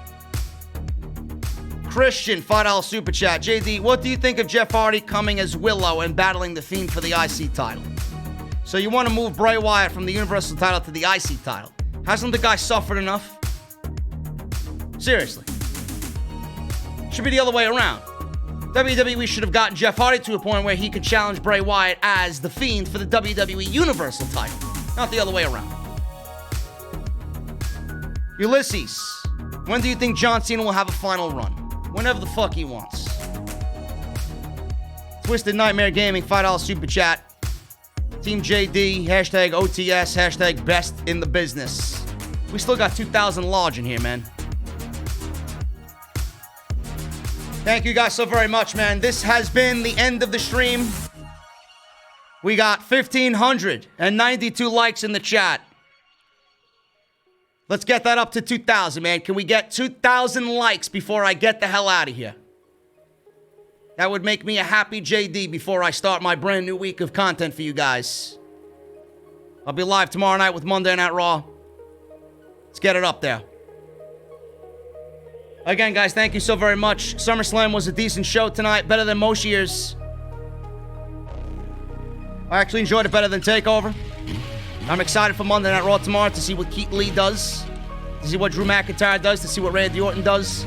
Lots of open-endedness going into Monday night. Should be fun, and it's live. Follow me on Twitter at JD from NY206. Make sure you guys do that, Twitter and Instagram. Hit that subscribe button, man. We are the very best. Fuck them all. Fuck them all. Fightful, fuck them. Wrestling Inc., fuck them. This is where you need to be. Wrestle Talk, Wrestle Geeks, fuck them. This is the #1 show all night in the IWC for a reason. Because we do it right. Make sure you guys hit that subscribe button, turn on the bell, check out Harry's. Go get your Harry's, man. I can't stress it enough. Go get your Harry's, really. Best shave ever. Never cut myself. Always a smooth shave. Harrys.com/script. And they deliver. So give them your love and give them your support. They're always here. Check out the other videos, man. Off the Script was live this weekend. We did a great show on Friday covering Shane McMahon as the new executive director, possibly. SummerSlam predictions went up on Saturday. Takeover review went up last night. Lots of stuff. Go and check it out. I'll be back tomorrow live with Raw. Patreon.com/JD from NY206. Go get your t-shirts. Bonfire.com.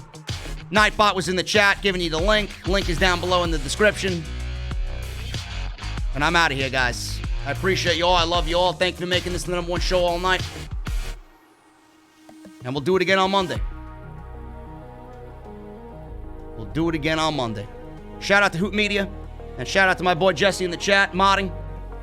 Thank you guys so much. Hooligram, I see you, bro. Love you too, man. I'll be on Twitch this week. Fall Guys Season 2 coming out. Call of Duty coming out on Wednesday. I'll see you guys then, man. Thank you.